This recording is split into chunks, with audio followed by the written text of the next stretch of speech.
The bottom line is don't dive into the East River, because believe me, there's East River. All right, let's go back to Lisa G. Why don't you wrap things up? That's it. All right, see you thank tomorrow. you. All right, I got to let Cabbie in to do a quick commercial with his product that he's using to lose weight. He has a product placement. Yeah. His appearance is based on the fact that he promotes this. Why did anybody call me to go on a product placement?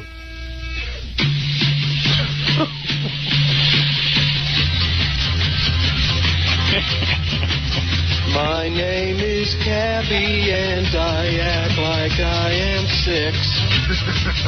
All I can think about is getting my next fix.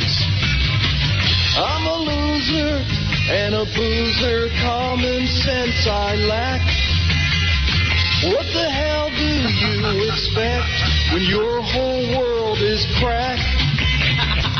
I walk around crying just like a big sad sack. I borrow money and I never pay it back. Yeah. I'm a junkie and a flunky, my whole life's a joke. It's hard to get ahead when you're strung out on coke. I wear shorts and short sleeves so you can see my tats. I'm so obese, just call me Minnesota fat. I desperately search for the love my parents didn't give. If they really love me, I'd know where they live. Where, somebody please help me. Where, everybody is against me. I'd gladly pay you Tuesday for some drugs today. You better call rehab and say I'm on the way. Where my parents dumped me in Minnesota. Hey, bartender, make mine another club. Well, there's the Cabbie song, which so hits everything right on the head, you got to admit. It really does. It kind of, the whole broad spectrum. The greatest single line in any song parody by a staff member or a listener is, I desperately search for the love my parents never give. If they really love me, I'd know where they live. That is great. Thank you. How are you guys, man? Good. Now, I know you're endorsing a weight loss product, but I have to be honest, you're heavier than I've ever seen you. I've actually lost like 20 pounds since the last time I was here, So if you weren't on this, you'd be a lot heavier. I would. After prison, I ballooned up to almost 350. You came out of prison, a new man. You I was thin. So great. Yeah, dude. He was ripped. Depression. That's what my psychiatrist told me.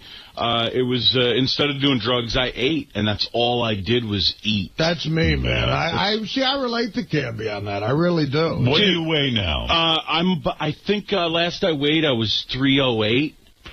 Wow. Yeah. And it's probably more now. Well, no. I mean, this was like a couple days ago. Do you think you're under 300 now?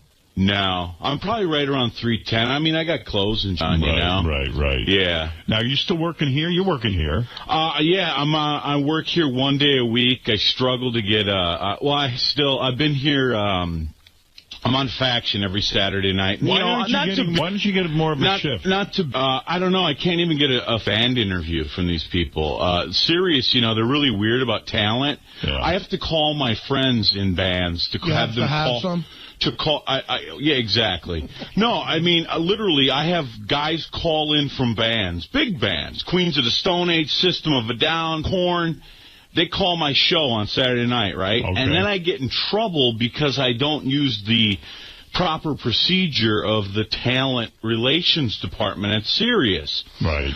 I've sent emails all the way up my chain of command, the bosses here, asking for interviews. I'm not asking for anything special. I'm saying, look, I'll come in on my day off when there's a band up here being interviewed by somebody else to get an interview. Why do you care about all this? Why don't you just go and do the show? Because I want to put a show on, man. So just do your show. Okay, I come in and play the songs on the list. But that's what they want. The button. No, dude. That's what they want you to do. They're hiring you because they hired me because I'm a personality, because I put on entertaining radio. Is that what they want? Yeah. Yeah, that's what they told me they want, a show. They want a show. And they want a show on Saturday night. They built up this show on Saturday night, but I can't get an interview. I cannot. 8 months. I don't understand what you're saying. This is more confusing than the sewage discussion. Yeah, that was very confusing. They don't pump raw sewage into the East River, Artie. I didn't say it was raw, Cabbie. You said it comes out of Howard's ass and ends up in the East River. It doesn't get much more raw than that. All I know is you go jet skiing in the East River. And who jet skis in the East River? Nobody, because although some jackasses do around the 4th of July. Artie, you still talking to Cabbie? Yeah, no, me and Cabbie are cool. Me and Cabbie had a couple of issues. There were a couple of... I heard about this. There was one issue. You were out of line, Cabbie. I did. I think you went a little out of line. Okay, answer me how. Okay, I'm going to tell you right now. Cabbie, all right, tell me how. Well, you admitted it was, dude. I'll give Cabbie, when he got out of prison, had some financial problems. Right. And a couple of people decided to get together. The Lords. Artie Lange. Bob Levy. And Bob Levy decided to get together and throw a benefit for Cabbie. Right. To get some money, help him get back on his feet, which is very nice. Howard TV showed up and filmed it. That's right. And I filmed it. Right. So Cabbie filmed it. Right. So Artie did his stand-up. And the next thing he knows, he goes on CabbieTV.com, which is Cabbie's new Which is my website. Right. Which I've been planning since I got out of prison. Right. Because I needed a source of income, a way of life, no problem. A personal site where people could reach me, Cabbie. Well, people want to talk to Cabbie, that's right. They do, man. Yeah, I know. It's crazy. It's out of hand. So CabbieTV.com. There's 3 members. And, is that it? Yeah. 3 people signed up. And 2 of them are me. Right. Right. So anyway, Artie goes on. He finds out. Well, somebody ran to Artie and said, Cabbie put up everything. Yeah, but no, Cav, I'm glad they did, because, listen, let me say. No, let me just finish telling you, and then we'll get into it. Yeah. We all did stand-up at this. Right. So Artie's entire stand-up act is on CabbieTV.com. Cabbie didn't even ask permission. And, so Artie got upset, and rightly so, and said, hey, listen, Cabbie, you put my whole stand-up on your CabbieTV.com. And the second he said it, I pulled it down. He did. I did not realize it was going to be a problem but that's not what I heard. I heard. Then it was a whole negotiation, and then Artie... This is what happened. Cabbie How was it a negotiation? So Artie had somebody call Cabbie to tell him to take it down, and Cabbie goes, I want to hear it from Artie himself. So now he's forcing Artie to Because I didn't know who it was. Him, right. Yeah. No, but I get... So I didn't know who it was. Artie calls Cabbie. For all I know, it's Shuley calling. Well, wait a second. Artie calls Cabbie. Right. And now it was like, okay... So Cabbie gets, instead of just taking the whole thing down, he gets Artie to agree to put up a couple of minutes of the stand-up on CabbieTV. No, I said, Artie, would you have a problem if I put up a couple of minutes? Right. Okay. So Artie said to him, hey, Cabbie, guess what? I don't have a problem, but let me clear the couple of minutes. Let me approve them. And I did that. No. You just put them up without going... Oh, your assistant's... Your assistant. No, listen. All right, Kev, I'm gonna help you out here, because you're about 80% right, Howard. You need to call your assistant. But I'm gonna help you out here right now. I'm gonna help you out here. But do you see what you get when you help Cabbie? I understand. Hey, no, your assistant Teddy. Then here's what happened. He said I could put it up. He said that the approval was yours. Kev, if you let me talk, you're gonna be helped here. Go ahead, help me out. I'm about to help you out from where you're at right now. All right. There's always controversy. So, we go there. I think I did about 20. I had to close the the night, you know. Yeah, you did a great job. Artie hits a home run. Okay, so I think I was at, 23 minutes or whatever. Yeah. So someone tells me that it's on Cabbie's website. Now, Shuli cries about it. Shuli didn't say anything. Shuli cries about it. It was on somebody had it on their computer here, and we were looking at Cabbie's website after we heard about it. It's a great website, right? CabbieTV.com. It's a fantastic website. Yeah, thanks. So it is. So I'm looking, I'm bummed for a couple of reasons. First of all, it's not the greatest venue to do stand-up at. You know, it's not what you don't mean to have it out into the stratosphere of, like, a band is behind me. You weren't taping for... They're taping. I'm there to do somebody a favor. Right. It's a live performance. I don't want it out in the stratosphere. Secondly, there's some newer material that I tried that's not really there yet, and it's out there for everyone to see. You want control of your I don't want to go to a club and do material that they heard already on Cabbie.com, and not the way I wanted heard, you know. So I had a big issue with it. So I said, this is stuff, but I was traveling. I had a busy day, so I had Teddy, which, you know what, me and Cabbie... Were you sorry in some respect that you even got started with this whole thing? No, because it helped Cabbie. I was one day at work, you know, on Christmas Eve. It was fun to go there. Yeah. Anyway. So here's where I made a little bit of... Me and Cabbie are friends. We've known each other for a long time. I shouldn't have had my assistant call him. That was a move. But I was very busy. I said, Teddy, call Cabbie up. And I didn't know who Teddy was. But that should have been enough for Cabbie. And I said, Teddy, call Cabbie up and just say, look, I didn't know who Teddy was. Please take this down. So Teddy calls me back and goes, he wants to hear it from you. I got that. So from a hotel room in Cleveland, where I was, I called Cab and I said, listen, Cab, that Teddy guy is my assistant. I should have told you that. But please, I'm not comfortable with it. Could you take it down? And it was down. Cabbie says, fine, no problem. It's done. But can I leave like a minute or two up, like you introducing me and maybe one or two jokes about me? Right. I'm going, that's fine. I'd just like to see it first. So he goes, cool. I never get any tape from Cabbie to see it. What he did was, he put it on the website. No, not true. Okay, so he expected me to go to the website and see it like everybody else. And then, this is not true. This is not, see, and this is not what happened. Okay. I sent it to your assistant. Right. Okay? After a month, I called your assistant, Teddy. Right. And Teddy said, I'll take the heat round for it. I'll say Artie said it's okay because I looked at it. And that is the honest-to-God truth. You know what? I'll tell you what. I believe you. I really do. I believe you. Yeah. Okay. And that's why I put it back up. Because honestly, I sent it to him. I did not put it back up. It was down for a month. I've had some issues with Teddy lately, and you know what? That sounds like his M.O. a little. And he just Okay, listen. Fine, I believe If you want it down, I'll take it back down. But no, he told me what it was, and I briefly looked at it. It's fine. I'm happy with it up there. That's cool. But you know, but the only thing, Cab, is I love you, man, but just throwing the whole stand-up set up there. And I didn't know. Listen, and I apologize, and I took it. No. You're not supposed to do that. All right, well, the Lords didn't have a problem with their whole set being up there. But they're the Lords. I don't know. Look, they're the next big thing. They got a reality television show coming out. I respect them, but we're just different people. I have a different situation. Dude, you're the king. I'm not the king. I'm just saying. No, and you better not quit this show. What's all that? First of all, what's all that? I think I'm the king for this. I'm a comedian trying to make a living on the road. No, dude, I'm saying you're the king because you helped me out. Dude, I love you. Right. I know. And Teddy's me, and Feud. Forget about Teddy. I'm going to find Teddy. I'm believing you. Don't worry about Teddy. I'll take care of Teddy. Don't find Teddy. I'll rape Teddy. Don't rape Teddy. Teddy better watch out. And the other issue that's come up is... he'll straighten out that work problem you have. The other issue that's come up is... you need an assistant? What about Cabbie? I loaned Cabbie some money about a decade ago, and did you ever get it back? He gave me some of it back, but not a lot. How much did you lend? You're going to ask him now when he's down on his luck? So we're going on the air again with that, Artie. No. It's been on the air already. I know, but he's bringing it back up on the air. Yes, he is. All right. He wants his money. But see, you could bring that up off the air, Artie. Why? I have brought it up off the air. It's more embarrassing to me that he brings it up on the air. Yeah, but it's embarrassing to him to bring it up. He shouldn't have to bring it up off the air. You should just take care of the... You know what? Listen, I was going to talk to him off the air today. No, you won't. No, I was. Honestly. I don't believe you. You don't have to believe me. I love you, but I don't believe you. Oh, I actually was. Cab, I have friends who've gotten out of prison. It's a hard time. I actually was. I would never... And it's kind of embarrassing that he does it again, but whatever. Okay, fuck I'm going to put the whole thing up there. But isn't it embarrassing? It's going up today. Backwards. All right. Why should Artie have to bring it up at all? I'm putting it up backwards today.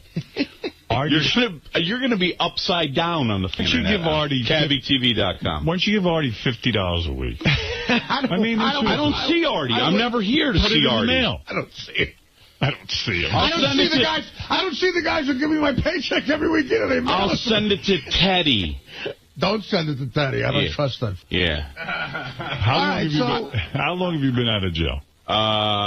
10 months. Actually, I saw my probation officer on Monday, and we should be done in July. Good. All right. Yeah. Yeah, and really, you got to get the weight thing under control. You're using my I-57. I am using my I-57, and it's those are good guys. I met them once on a plane. They're very nice guys, I-57. All right. Yeah, it's I-57 Ignite. They're doing the MySpace thing, too, and they're selling it cheap on there. They put up a MySpace page. They're going to give, like, a special. They're running a special.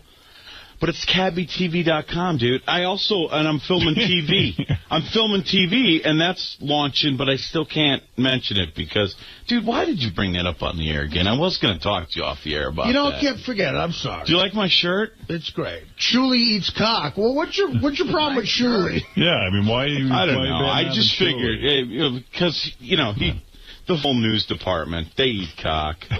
I actually brought a cock for them to eat today. Because you guys do a lot of that cock eating around here, don't you? Yes, we do. Hey, so that's for Sal.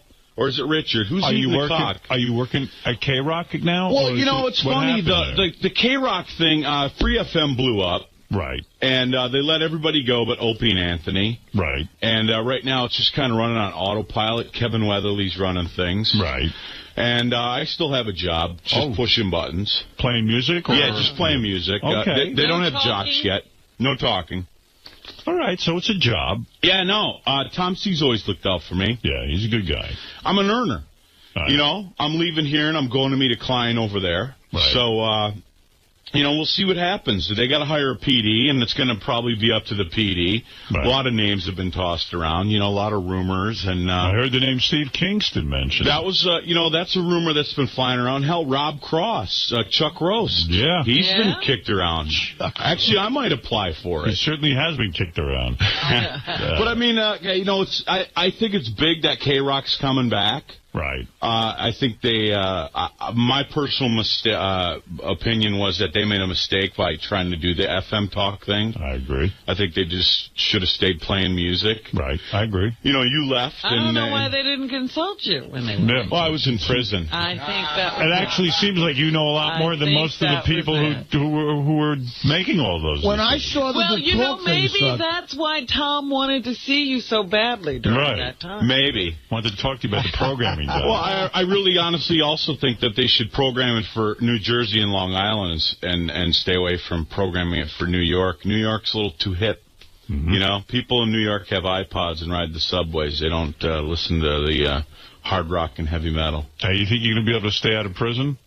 Yeah, why wouldn't I be? I don't know. You don't think he's going to be a repeat offender? I don't know. No. They seem to be keeping him on a tight leash with that probation officer. You're paying your taxes, right? Good. That's all you need. I'm actually working out a deal with a company called J.K. Harris.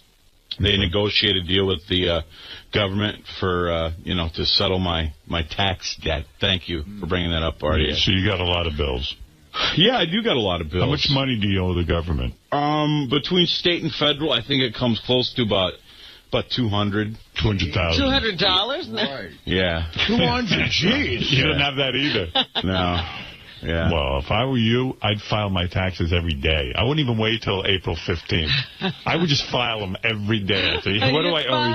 Well, and that was the big thing, was filing my taxes. I hadn't done it in a while. I also told Cabbie, if he could come up with 10 minutes of stand-up, which I think he could, I would take him on the road. I'd pay you very well, too. I don't know that I'm a stand-up guy. 10 minutes, 5 minutes. He's not feeling it. Dominic, you're on the air. Dominic Barbara.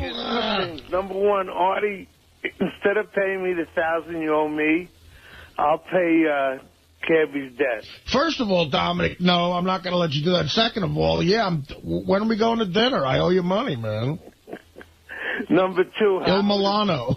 If you send someone to the office today, you can have my limo for the next, till you go on vacation, 9 days. Just take it. Oh, thank you. Is that the Bentley or the Rolls Royce? Thank you, Dominic. No, the regular limo with the air conditioner. Very embarrassing to me that Dominic has to lend me his car. Air conditioner works. Have to go out to, no, I'm fine. Everything is fine. Don't worry about me. I'll be okay. Yeah, but I want you to try the system in the limo anyway. I know. It's okay, Dominic. Thank you. Goodbye.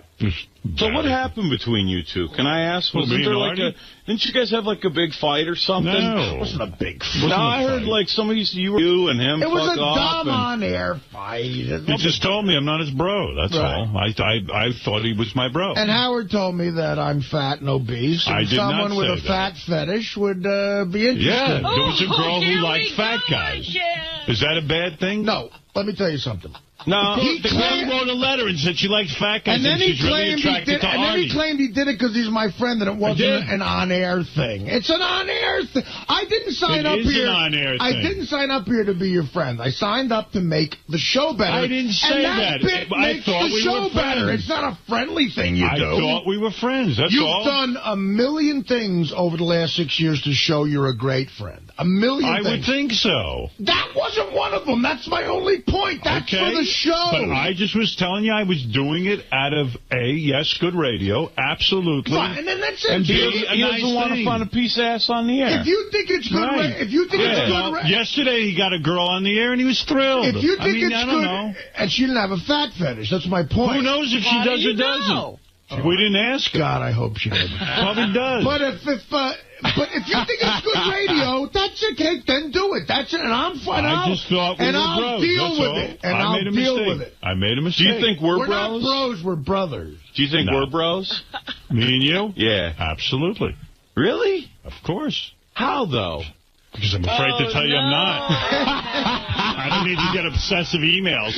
What do you mean I'm not your brother? No. I thought we were brothers. No, but I wouldn't call you my bro.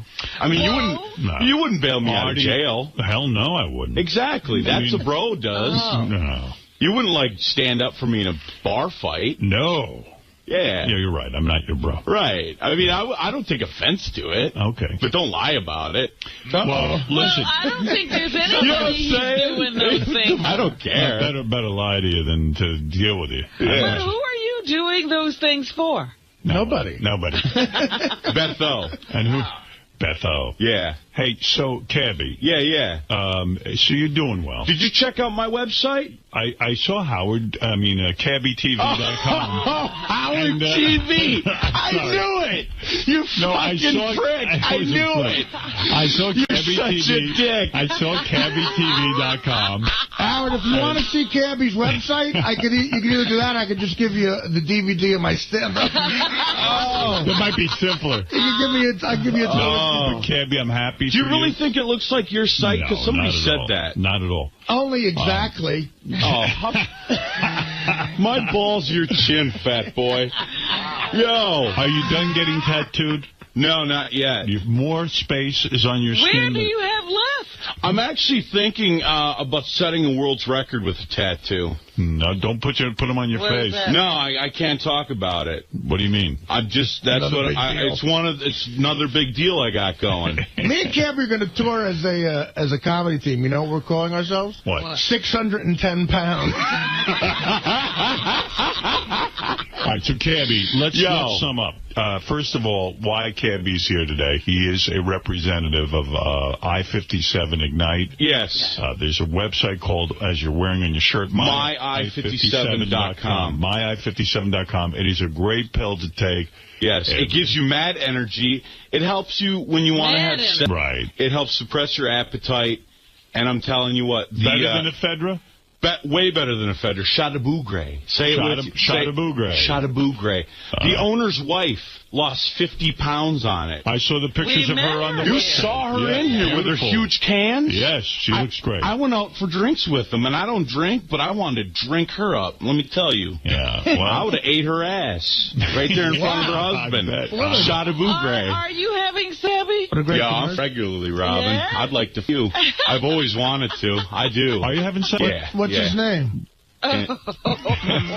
See, you always got to go there. You guys are like having boys lick balls. Listen, I've been a fag for years on this show, but you guys are like fagging out in the studio. You're no way near as faggy as the people on this show. Right. Thank you. Thank you. I don't know about that. I'm all fan. He's had dick in his ass.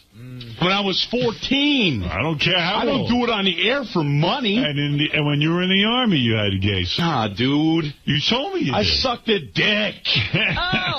So Richard licked balls. I mean, what the fuck? On the air. If you suck a dick, honestly, Cabbie, and this will be the last time we talk about it, but if you suck a dick, you're gay. Plato sucked dicks, bro. I'm serious. That he was gay. That's gay. Hey, what's up, Ralph? Hold on, can I say something, Cabbie?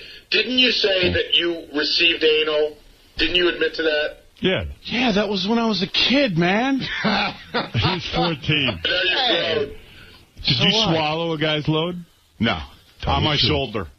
It ended up on your shoulder? I had one on the chest, but I was wearing a jacket. I know. A sweatshirt. Wait a minute. Didn't you say you did the glory hole thing or the... Well, I wasn't necessarily always the receiver in that situation. Oh, jeez. What about the couple you picked up in a cab and you went home with them? And the guy from the ass? He didn't see the ass, and I'm not going to go there anymore. CabbieTV.com, you want to hear about all that. What is it, Ralph? I was young. Hey, dude, no offense. What diet are you promoting? You're as fat as hell. Twinkie diet? Oh, so wait. So you're going to have... How can you come in hang on a and second. promote a diet? You're going to have that come in here, and when we're talking about a sponsor and talk... Dude, So what do you bring to Sirius, bro? But you're fat.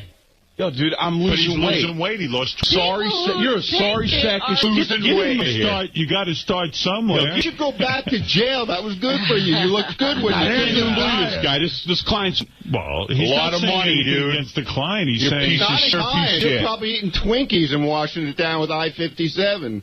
Or whatever that is. Here's it. 𝗪𝗏𝗪. He was fatter, is the point. Well, I heard that's a lie. Why would you even do that? I don't like that because what you're missing here is he got out of prison and he gained weight and now he's doing something about it. Yeah. He lost 20 pounds. Yeah. So why don't you leave now? Was he fat when you saw Marty? When he did that charity show? And you should have taken the money from the charity show and paid Artie back then. What are you doing here, by the way? Why are you here, even? Why are you here? I'm judging the hot chicken. Okay. All right. I just wandered in. So Wait, I'm trying to think. Were you fat when we that was December. You would kidding me? You would put some weight on. I mean, this guy's got to be kidding. You lost 20 pounds already Yeah. for this. And you're just being stupid. Get out of here.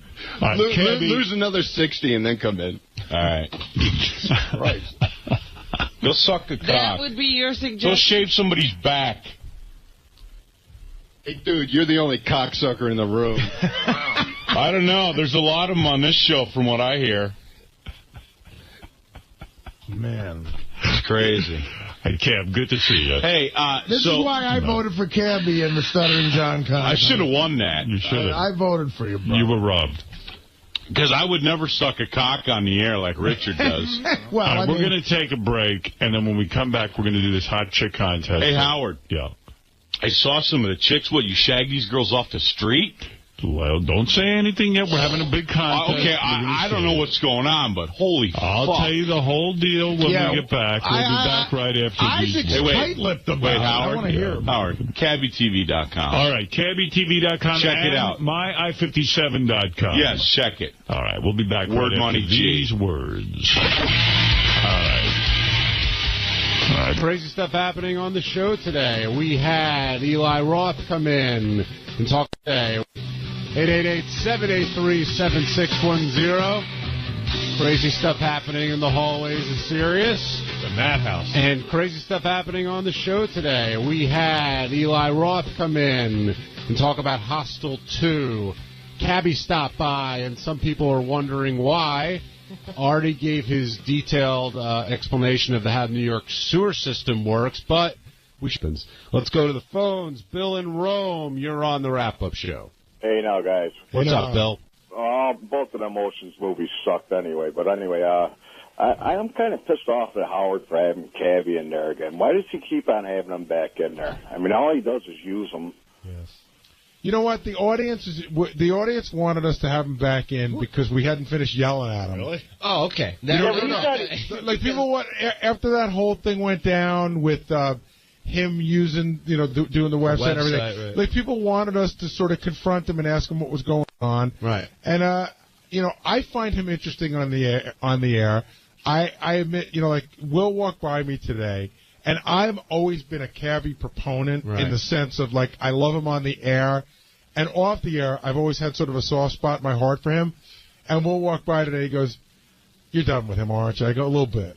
A little bit." I mean... And I don't mean on the air, I mean as a person. I think it was at the point where it was like 2 people left on this planet that still found him, quote-unquote, interesting and good for the show. And that was you and Howard. You guys have real big soft spots for this guy.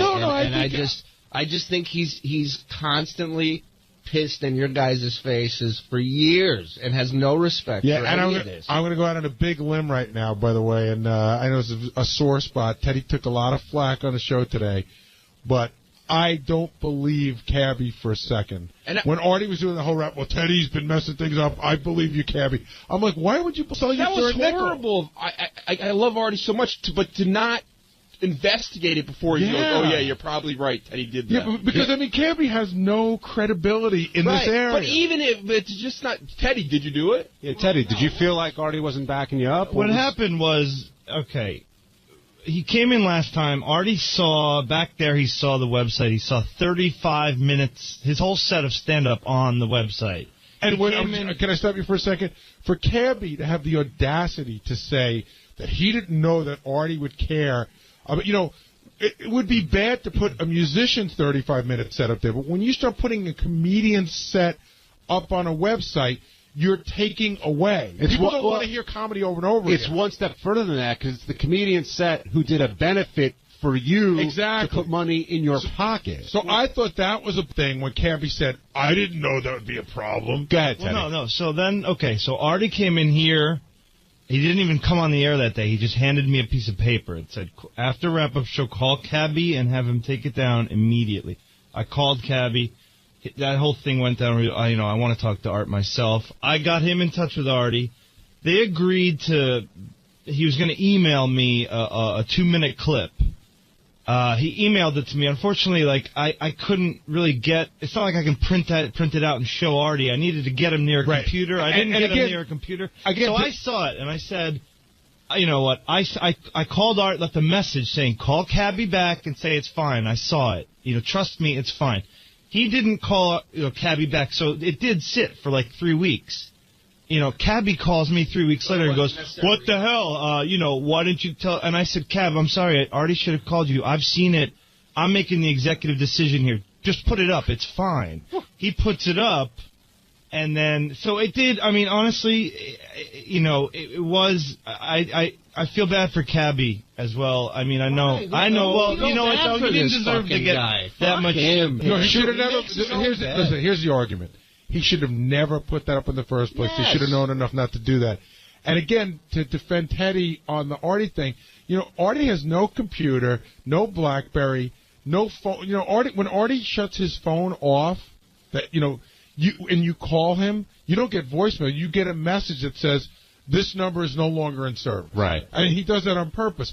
So it's not like you can forward a file to Artie, and I'm sure Teddy goes to Artie, hey, come here, let me show it to you on my computer, and Artie's like, not today. Now, another interesting conversation that occurred during the interview, I thought, was when Cabbie asked Howard about the bro thing and how he responded. Hit number 3, Teddy. Do you think we're bros? Me and you? Yeah. Absolutely.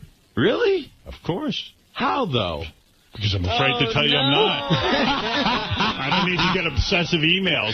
What do you mean I'm not your brother? No. I thought we were brothers. No, but I wouldn't call you my bro. I mean, you wouldn't bail me out of jail. Hell no, I wouldn't. Exactly. That's what a bro does. No. You wouldn't, like, stand up for me in a bar fight. No. Yeah. Yeah, you're right. I'm not your bro. Right. I mean, I don't take offense to it. Okay. But don't lie about it. Well, listen. I don't think there's anybody doing those things. I don't care. Better lie to you than to deal with you. You know what's funny with Cabbie's logic? He has no bros because nobody bailed him out of jail. Right. That's true. It's just he's just ridiculous, and I think. No, I do have a soft spot for him. I also thought it was funny today that he was wearing a shirt that said like "𝗛cie sucks cock" or something, but he spelled 𝗛cie wrong. Of course, and you know, let's talk facts here. We know for a fact that there's one person that sucked cock, and that's the guy wearing that shirt. So if anybody, it's him. But thank you for the flattery. Let's go to Doug in Hartford. Doug, you're on the wrap-up show. Hey, guys, one thing, when Artie was saying today that, Cabbie, you could go on, do stand-up with me, Cabbie was like, well, Art, I'm not really a stand-up guy, and he wasn't kidding. I sort of caught that, too, when he said that. That was great. Thanks for calling. Hey, what's up, guys? I understand why you have him on the radio and all, but what a loser. And the other thing that gets me is all that guy does is just whine, moan, and it's always somebody else's fault why he can't succeed. After all this time, I mean, doesn't that add up to him just being a complete loser? You look at him and you judge him however you want. I used to take an art class when I was in college, and my art teacher always used to say, look at a piece of art, and they go up to it and they go, I love it, that's great. Whoever they go to goes, I hate it, it's garbage, and they tell you, that's great, too. The worst thing that can happen is somebody walks by and says, nah, no reaction. And nobody ever walks by Cabbie and doesn't react one way or the other. No, he certainly provokes a reaction. Well, and it's a catch-22 for me because part of me, I don't like the guy, and I don't, somebody talks about you defend yourself, right. But at the same time, I'm a fan of the show, and I hate him on this show. And, part of me thinks the less I get into it with him, the less he's interesting, at this point. So you felt by staying away today you're reducing, which is not a bad thought. Nobody told me he was coming in. Had I known, I would have been here early, and I probably would have gone in, but I like it better this way that I didn't go in, because let him be uninteresting. Jeff in Jersey, you're on the wrap-up show. Hey, now. Hey, Jeff. Hey, 𝗛cie. Is that on your end? What's that? Okay. Hey, I caught Cabbie's show in passing over the weekend on Faction 28, Saturday night. I called him in to do a request for a band called Nuclear Assault, and he started keying it in to the system, and he's spelling it nuclear, N-E-C. I just thought I got a kick out of that. You like when Cabbie comes on the show, Jeff? It's funny. I have issues with Cabbie, because it seems like he's always screwing over the one guy that, really is, on his side. But, and then I heard his show, and I kind of got a kick out of it. It seemed like a fun thing. And I didn't catch the show this morning. I catch it on the replay, and I'm hearing what went down, and I'm, pissed off at Cabbie again. It's crazy. Okay. You got to like someone for them to be able to piss you off. Yeah, I mean, he definitely gets reaction out of you, no doubt. Even when he walked in, Robin said, oh, I didn't expect to see you here again. She might have said, what the f*** are you doing here? Yeah, so has the patience worn thin? Do you think that might be the last time for a while, or the fact that he gets the reaction means he's going to come back? No, I think that I'm not sure when he'll be back again, but I think he's always capable of doing something that will make him interesting to come back again. Rob in L.A., welcome to the wrap-up show. Hello? Hey, Rob. Hey, how's it going? I wanted to point out that Cabbie's a total hack. I don't know if you guys have noticed his weight loss commercial. He totally stole a line from 𝗦𝗵cie𝗄𝗿 where he goes, hey, baby. He's a total hack, and he should just completely ban him from the show. I hate him just like He also stole a line from Rodney Dangerfield where he goes, how you guys doing tonight? That was another line he stole. Yeah, I don't know that you can copyright hey, baby. Hey! Wow, come here. Jessica Alba just walked by, and producer Jim McClure will now earn his keep. Hey, if she comes in, what will we talk to her about? Well, maybe we can set JD up like we set up Artie yesterday with... Hey, JD, is there a lot of pressure for you when you do Letterman? What can we talk to you about? Like, what are you going on? Oh, I'm taping it. Which is Fantastic Four. Talking about honey. Honey. Yes, Well, I wonder why she wouldn't come in. Maybe because 7 people just irate. Window. Jim, what's the verdict? You know what? You realize you should walk by a bunch of guys that look like they're from the not athletic fraternity. All we were missing was like construction vests. Whoa, Jessica! Hey, Bill Spitz over here! Nice comfort, baby! Something tells me a bunch of Fantastic Four experts would have shown up in the studio. We should put the studio in the exit, so you have to like walk through it to get out. You should have seen when she was down by Maxim. Like all of a sudden, everybody had something to do in that area. Of course, that's the way it works. You're see installers to stars Richie Balinson out there installing a radio in the lobby right next to her. Yeah, he always manages to be near a hot chick. Now, what's going on at Robbins today is like the news is going. Howard TV is going to be there. Dr. Ronnie, of course. Like, is everyone moving in? It's like a production. Robin's got her own reality show for the next 14 days. I remember Robin doing a rap years ago about the whole colonic thing. High colonic. Yeah, the high colonic thing. And she said that when you would pass something, when she would pass something recognizable, that they would all make a big deal out of it. And she was talking about how she passed a piece of carrot, and they all talked about it. That makes sense. Gina, you're on the wrap-up show. Hey, I was looking at that. Like, yeah, they great. I don't know if you said that. Remember the time we told the TV was coming out? I had tears coming out of my eyes that day. Yeah, I was never... I did not buy into the Cabbie lost his mind for 3 weeks right before sentencing. Yeah. But... Oh, I'm sorry, I cut you off there. I didn't mean to do that. Nahal, is that how I say your name in Virginia? Nahal, yeah. You're on the wrap-up show. Hi, I just wanted to say hi to 𝗛cie real quick. Shalom. Julie's not here, but... Oh, he's not?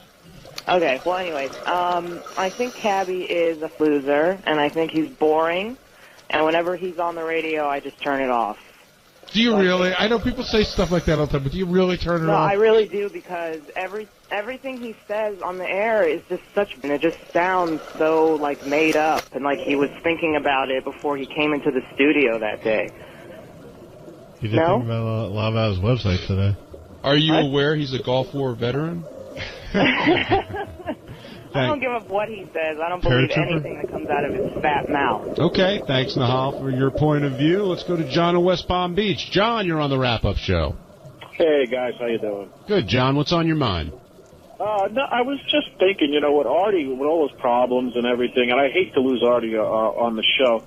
And, you know, you guys are not really in morning drive anymore, being that you're not on terrestrial radio. I was thinking, you know, would it be a big deal if you guys maybe moved the show till 10 o'clock or 12 o'clock? You know, being that it runs all day long, is it a real big thing to run the show, you know, to come in at 6 and do the show from 6 in the morning? We do it at 6 in the morning. No, I'm saying, would it be a big deal for, you know, even Howard has said that he gets jealous sometimes, you know, Beth goes out you know, at night, you know, and he would like to have a life. I mean, would it be a big thing to come in and do the show like at 10 o'clock or 12 o'clock, you know, instead of coming in at 6 to do the show? We shot at a time change? I don't know the answer to that, but I know like you're saying it like it's no big deal, and there's a lot of other people out there that I think that the way it's running right now, that this is the way it needs to run. But you never know. What the listeners demand. Oh, then I would have to see their demands. I would tell you the greatest year of my life, the first year working the show was 3 to 7. I got it at 12 o'clock in the afternoon. We were off at 6:58. I could be at any game, any concert, and still be at work in time for noon the next day. It was awesome. All right, that music, whatever that music is, what is that, Teddy? Manson. Thank you. This is time to end the wrap-up show. Thanks to everybody for stopping by. Benji, JD, Doug, Gary. Anybody have anything to plug? You call him, have him answer. I call him Mr. Irrelevant. Artie-Lang.com. All right, Artie on Letterman tonight. Howard TV heading down to Robbins. Thank you for listening to the wrap-up.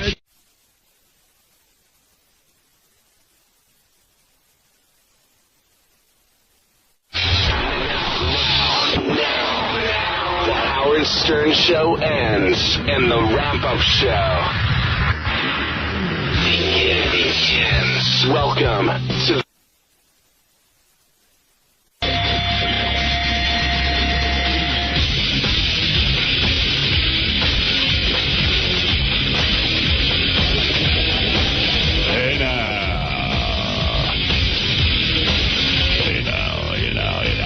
everybody, what's happening? I was just reading in page 6 how I'm being sued for $100 million, me and Sirius, for Cabbie's nonsense. Are you serious? Well, I mean, really? It's all right. I'll vigorously defend myself. But wait a minute. Are you really telling me Cabbie is thinking of filing a No, not Cabbie. Well, this is a result of being a friend to Cabbie, which I will no longer be. I knew he would do something. That's why I asked you a few weeks ago, had he burned his bridge? Yeah. He was working on it. Yeah, I mean, I invite... Cabbie calls me all the time and says, can I come in? And I go, sure, anytime you want. So evidently, he comes in and... he walks in the room, and according to this in the paper, I don't even know if this is true or not, I go, boy, you look fat. And so evidently he is here on a mission to promote a product that says he's thin. So therefore I'm supposed to know that, and I sabotage and cost the company hundreds of millions of dollars. How could they prove that? Well, as the headline says, suit versus Stern has fat chance. But this is what I love about... I don't care about this lawsuit. I care about this so-called friend of mine. Could you imagine? Who I not only wrote to in prison, not only befriended and got him a job here and pushed hard for him to get a job here, but this is the lunatic this guy is, and what he is. But, you know, that's why we have him on the show, because he's an ant. This has gone too far in my life. Like I said, I thought he was anxious to burn the bridge, and now he's found the match. He's on some sort of weird tear. Yeah. Again, this is self-destructive behavior at its absolute finest. And most blatant. He gets out of jail and destroys the biggest contact he could possibly have. Yeah, I mean, I like the guy. Friendship from a business standpoint. Yeah. I mean, you know, it's just like, well, Jesus. and then, you know, I guess, you know, Tom was nice to him, too, because I talked to Tom about, you know, hey, can you give Cabbie a job over at Free FM? So I guess now he's, you know, he's riding high. He's got a job over there, and it's like he'll burn that bridge, too. Of course. I mean, he's abused every friend he's ever had. Howard Stern's about to be hit. This is from page 6. I don't know anything about any lawsuit, but I don't even know if it's real, but he was about to be hit with a $100 million lawsuit by an advertiser who claims his weight loss product was trashed on the King of All Media show, resulting in a dramatic drop in sales. I doubt all of that, but... maybe it's true. I don't know. But Cabbie walked in. I don't know what he's promoting. I don't know what he's doing. He comes in, and he's fat. And I said, you look fat. And he said to me, hey, I'm on, I guess it was I-57. Yeah. He goes, I'm on it, and I lost 20 pounds so far. I go, good for you. Right. He said he had gained a lot of weight, and he'd lost 20 of it, that weight he gained. So evidently Ralph was here that day to judge a contest or something, and he comes in and he says on the air to Cabbie, hey, Cabbie, you look fatter than ever. How dare you come in here and promote a weight loss product? And myself and Cabbie both said, hey, dude, he's working on it. That's why he's taking a shot of Boudre, I-57 Ignite. That's the extent of it. You know, and Ralph's allowed to come in and say what anyone's allowed to say what they want. This is not a paid commercial that Cabbie's here for. As far as I know, maybe it is. I don't know. But, you know, Cabbie, you know, and then, so in this they go crazy. It's a ridiculous thing, but my point in bringing it up, and I normally wouldn't bring it up because it's frivolous, but the fact of the matter is that Cabbie is an ant, and we know he's an ant. He was our ant, but now he's gone too far with me. And I knew something was up when he started sending me hateful emails about how I've burned him. Oh, yeah. You know, oh, really? Okay. Let's see. Okay.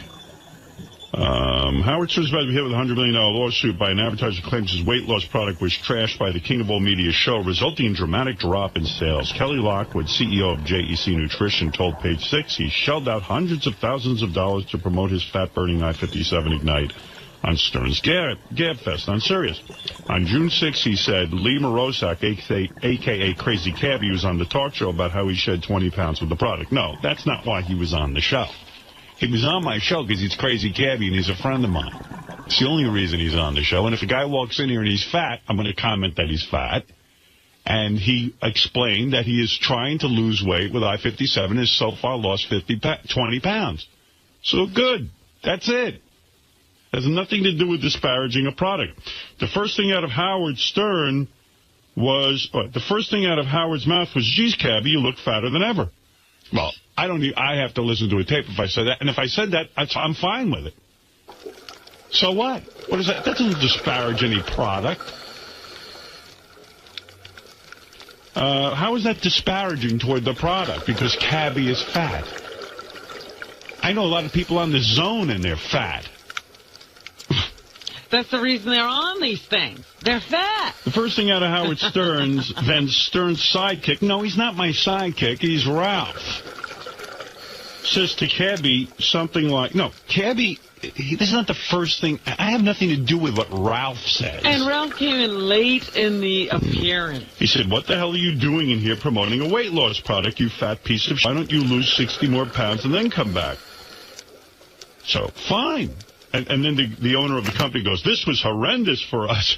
Well, maybe it is. Maybe you should get a different spokesperson then. I don't know what to tell you. But nobody's here censoring themselves. Our sales have dropped more than 20%. Come on. In 7 minutes, he undid all the good work we did. Who did? Ralph? So sue Ralph. What do you want from me? Ralph walked in and said, Cabbie's a fat piece of shit, shouldn't be promoting a product. And Cabbie said, you know what? I'm working on losing weight. And guess what? I've got a product that's helping me, 𝗦57 Ignite, and I've lost 20 pounds. What's wrong with that? How does that disparage a product? Cabbie is fat. Why did they... I don't understand. Was Cabbie here as part of a promotional appearance? According to Cabbie, he was. I have Cabbie on not for promoting anything. I have Cabbie on because he's Cabbie. Yeah, this didn't happen during a commercial. You know what? They asked him to come in and do a commercial. That's the reason we booked him that day. But we also said we booked him. I wouldn't know that. And quite frankly, I wouldn't care. And by the way, I still don't see how that's disparaging. Cabbie is fat. He's just fat. He's fatter than when he went into prison. Are they hiding him? I mean, people will see him. He's fat. And Cabbie said to Ralph, I'm losing weight. I've lost 20 pounds so far. How is that disparaging? It's in the style of our show. And by the way, you know, to be honest, I don't care about this lawsuit because, quite frankly, it couldn't hold up a hill of beans anywhere. But the fact is that Cabbie is just a piece of garbage. And I know he wrote me a nasty email that we threw him under the bus. I didn't throw him anywhere. He came in here, and Ralph came running in and said, Cabbie's a fat piece of shit, in keeping with how Cabbie's appearances always go. What is that?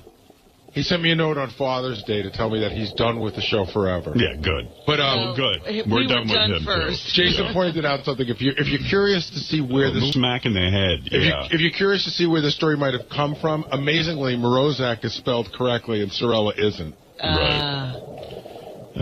Lockwood said the suit will be filed this week in federal court. Well, good. We will charge it will charge Stern and Sirius with defamation. Well, if saying Cabbie's fat is defamation... You never disparage their product at all. Never disparage their product one bit.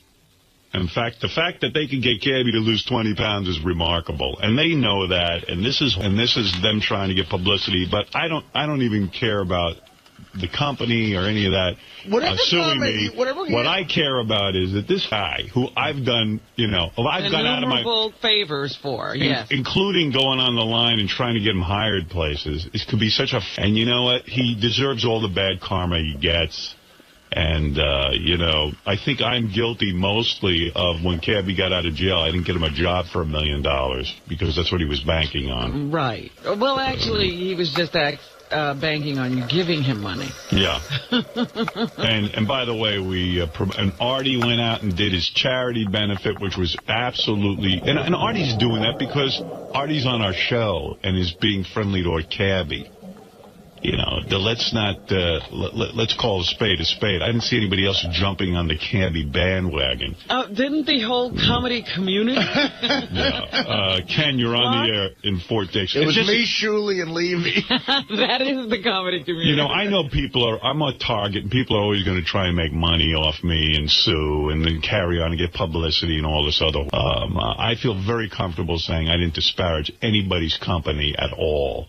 And anyone who heard the show, I'll broadcast that show again, and you tell me where I disparaged the company. I feel bad for you and all of us because Cabbie is self-destructive, and Cabbie's illness obviously is not under control. He's harming himself. Yeah, I'm sad for him. Unfortunately, we didn't step out of the way before, he ran the car over. Right. I guess I had him on for one too many appearances, Like Gary came to me and said, hey, Cabbie wants to come in, and I don't even know what Cabbie's in here to promote or whatever, and I give him carte blanche because he's Cabbie. And he has a history with the show, and some people like him and some people hate him, but I like him. I like him on the air when he's with us. But he's just too much trouble. This is what happens. I know. I think he's too much trouble. In Minneapolis, he got into trouble. Then with us, who couldn't be more supportive and loving to him in terms of, okay, we're not his family. We went and found his mother. I tried to visit him in prison. I know. It's just despicable, and really shame on him. And you know what? I'm actually hurt by this. Not from any legal sense, but from just like, God, you open yourself up to people, and it just smacks you in the head. But the handwriting was on the wall in this one. It really was. And please don't write me emails saying we've been telling you for years that Cabbie's just a mountain of trouble. I know he's a mountain of trouble, but he was our mountain of trouble, and I did feel bad for him, and so I'm a sucker. He's had an angry edge ever since he got out. Yeah. Where you're concerned. Yeah, he looks at me angry. Yeah. And even that whole thing that came out about the K-Rock taping in the studio, it was all crazy. By the way, I went and, and to be quite honest, I know he shot a porno in my studio. I've gotten numerous pictures of him around on my console, and I look the other way on that, and you know what, I'm done. I'm done with Cabbie, and Cabbie can sue me all he wants. And you could just tell when he walked in last time he was pissed off. Ken, you're on the air in Fort Dix. Morning, how you doing? Hey. The last time I talked to you was right when he got out, and you were generally concerned for the guy, and I could tell because I was telling you that stuff he was saying about the prison was all made up to begin with. Well, of course. I don't really know what happened to him. I have no idea. Yeah, actually, I have no idea what happened to him in prison, but I always take everything with a grain of salt, as I do this so-called lawsuit. and any email he makes I would like to see how I disparage a product on the air. Well, he probably plays more in that than you think, because he tried to sue the prison when he got out. He's looking for a lawsuit. That's what he's doing. That's what he's doing. Yeah, well, I got to distance myself from the guy officially and just say, look, God bless you. Have a lot of fun. Really, I just don't want anything. I don't want to hear from you. I don't want to know you. It just all pretends that things are going to get worse from here. I remember the exchange pretty well, and you mentioned that he looked heavy, and he explained to you that he put on a ton of weight after prison, and this helped him lose 20 pounds. And you said, wow, you totally accepted that, completely and totally accept that. And I do accept it. Good job. Listen, I don't know. Listen, any of these products that I read live commercials for, I don't know anything about them. I read the commercial. I try to do a good job for the client. I really put my heart into it because I know they pay money for, sponsorship. But when Cabbie comes in here and says he's heavy, it's true. He is fat. And he lost 20 pounds on the product. That went great. What should we have said? He looked like Michael Jackson? He was that thin? I don't know. And the fact that he lost 20 pounds is tremendous. Good. I mean, I don't know anything about this lawsuit, and I'm sure the proper people here at Sirius will handle it. But you didn't challenge that. You were like, wow, you lost 20 pounds. You put him away after prison like we knew we would, which anybody would, I guess. I knew something. 20 pounds off on this, and you're like, oh, that's great. That's it. I knew something was weird when I got this email from him. I never got flamed by him before like this. I mean, it was like, hey, you set me up. But you never read it. Yeah, well, you know what? I decided once I got the email, I'm done. This guy's just like... The cannon's a little too loose. The cannon's too loose for me. You know, I get a little nervous. You hit on the head more than you know, because just before he left Fort Devens up in Massachusetts, the guy said he had stuff on the walls practicing for a radio show. So with you probably not getting him the job he thought he was getting, this is more like him coming back after it. Yeah, well, listen, I took pity on the guy. I felt bad for him. The guy never met his mother. Got him a meeting with his mother. He needed money. I got him various, fight with John, this and that, the other thing. He needed a job. He blew that even. I mean, look at what he did with that. You did a wonderful thing, and he turned it into a prison sentence. Yeah, and he needed a job when he got out of prison, and I went around here begging people, literally begging people, saying, hey, can you give him something? How many people make $100,000 in a day? That's yeah, what he and did? then it winds them up in prison. I mean, that's the absolute worst you can do by making $100,000. King of all blacks, you're on the air.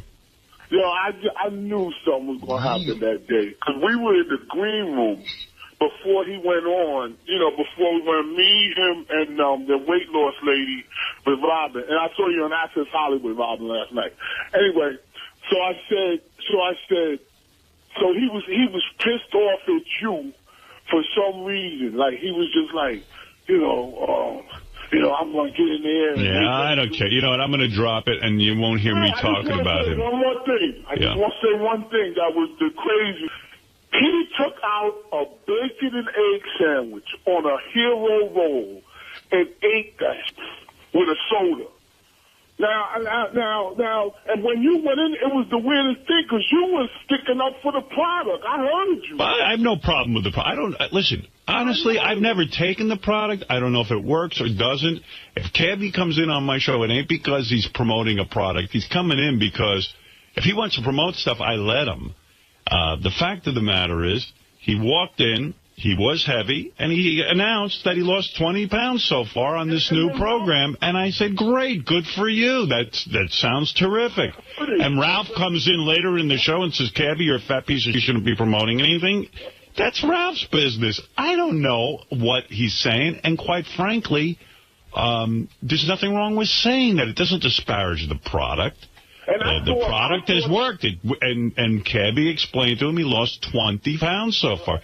What do you want from me? I don't know, but here's my point. That was great. Here's my point, and I don't think I'm going to comment anymore after this. Thank you, Howard. Yeah, thank you. The point is that this guy has burned every bridge in his life. Dare I say anything good that's happened to him, with me anyway, he has burned the bridge. And, I don't want to hear from him, period. Leave me alone and, have a nice life. That's it. Tom, you're on the air in Boston. Hey, Howard, I hope you remember this in a couple of weeks when you take him back because you're the nicest guy in the world. No, I'm not taking anybody back. You've given that guy probably a couple of $100,000 in his life. And, I don't know. You know what? I don't know what I've given him, and anything he got, he earned. I really have nothing bad to say about the guy, except for the fact that for some reason he's got something in for me. And I don't know what this is all about, but, I don't want anything to do with it. You know, it's just nauseating, quite frankly. And I feel bad for him. You know, I don't know what this latest jag is and who he's involved with, but I'll allow Sirius to handle it, and that'll be it. It's crazy. Yeah, we're over here sailing along. Yeah. What's the bump? There's a big problem all of a sudden. So anyway, I don't know anything about this, but I'd be happy to defend it. I mean, if I have to defend it, I'll defend it. What can I say? Wouldn't be the first person to tell me they have a problem with me.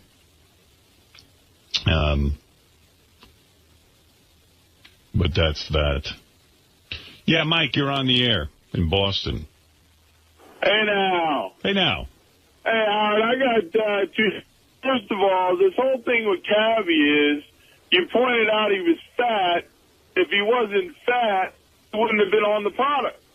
Well, of course. That's the whole point. He's fat, and he's losing weight with a new product. I don't know what the problem is with that. If there's a problem, I would love to hear the explanation. As far as we know, this could have been the before. He just started. I don't know. What do we know? Kirstie Alley's as big as a house, and she's a spokesperson for... Jenny Craig every day. Yeah, and I don't think it's hurt Jenny Craig one bit. So I don't know. All you did was state the obvious. And as far as Ralph's comment goes, if that's Ralph's business, I don't know. And I thought Cabbie handled it well, and I thought I handled it well. We rolled with the punches. Yeah. But I got this letter saying how I threw Cabbie under the bus. This is from Cabbie. I threw him under the bus for having Ralph in. I go, Ralph was just here. Walked through the door. Nobody was having him in. I mean, what is that? And you handled it fine. I just knew that this was some sort of setup for me. Right. You know, because I got the radar because of who I am, and I always have to have the radar on. But one other thing, the show was supposed to morph into something it wasn't? Yeah, it was the infomercial. I didn't know we were doing an infomercial that had to be orchestrated and scripted. He's never been here before? He doesn't know what happens here? No. Well, I don't know. And as far as the sponsor claiming he was disparaged, it is so far from the truth, I don't even know where to begin. I didn't disparage anybody. And not that I think Ralph did anything wrong, but why aren't they suing Ralph? Because he has no money. Yeah, exactly. I mean, if Ralph thinks Cabbie's a fat piece, it's fine. So Cabbie's working on it with the new product. I mean, where is that?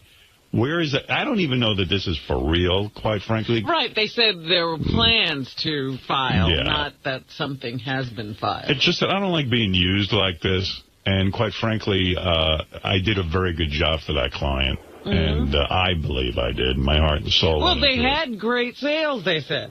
So they said. Well, that's good. So anybody who's a sponsor hears that, according to this guy, I can make them break products here on satellite. All right. Hey, thanks, bro. Hey, Howard. Yeah. Howard. Yeah. I actually have one other thing. I wanted to comment about that whole thing with Sal and his wife. Yeah. I actually went through something similar. I was in the ex-wife for 11 years. And she pulled that whole just a friend thing.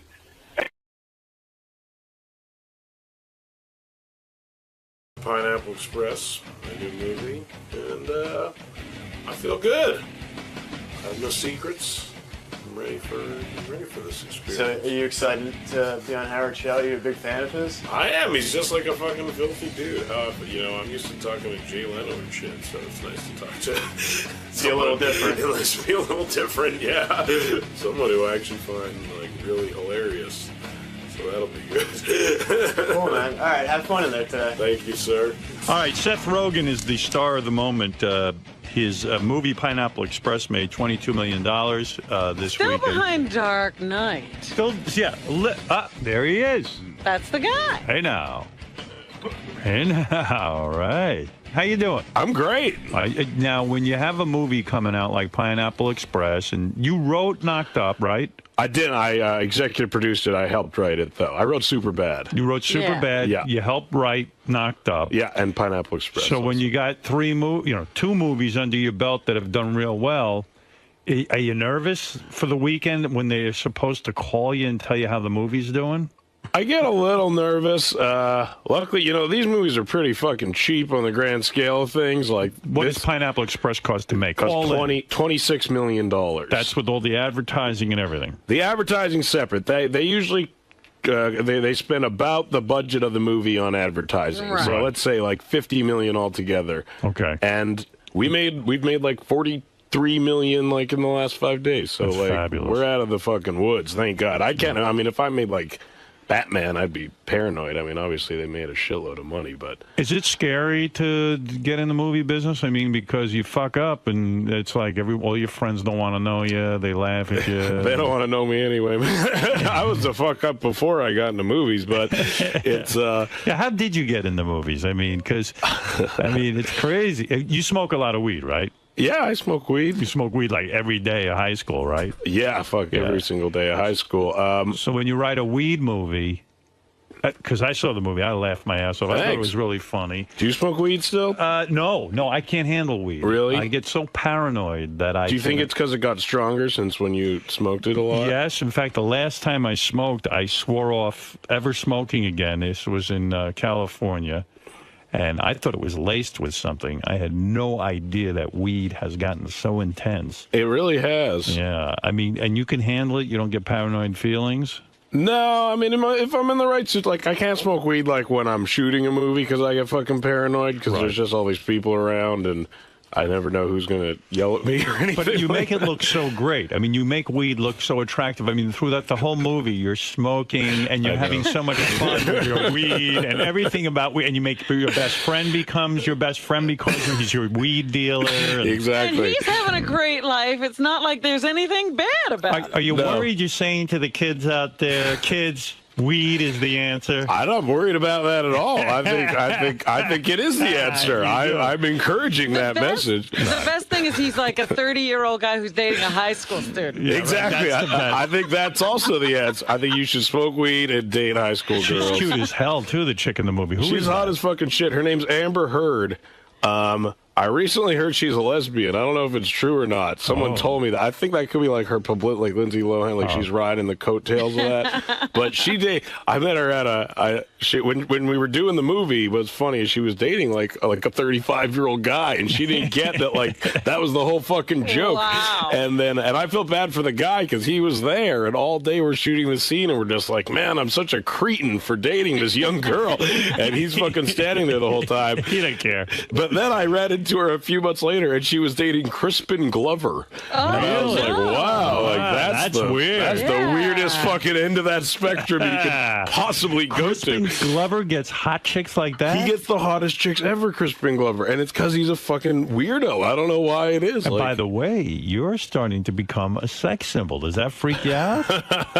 It is a little weird, I guess. I mean, it's funny that the interns here all argue over. We have a thing where you have to sign a release when you come in.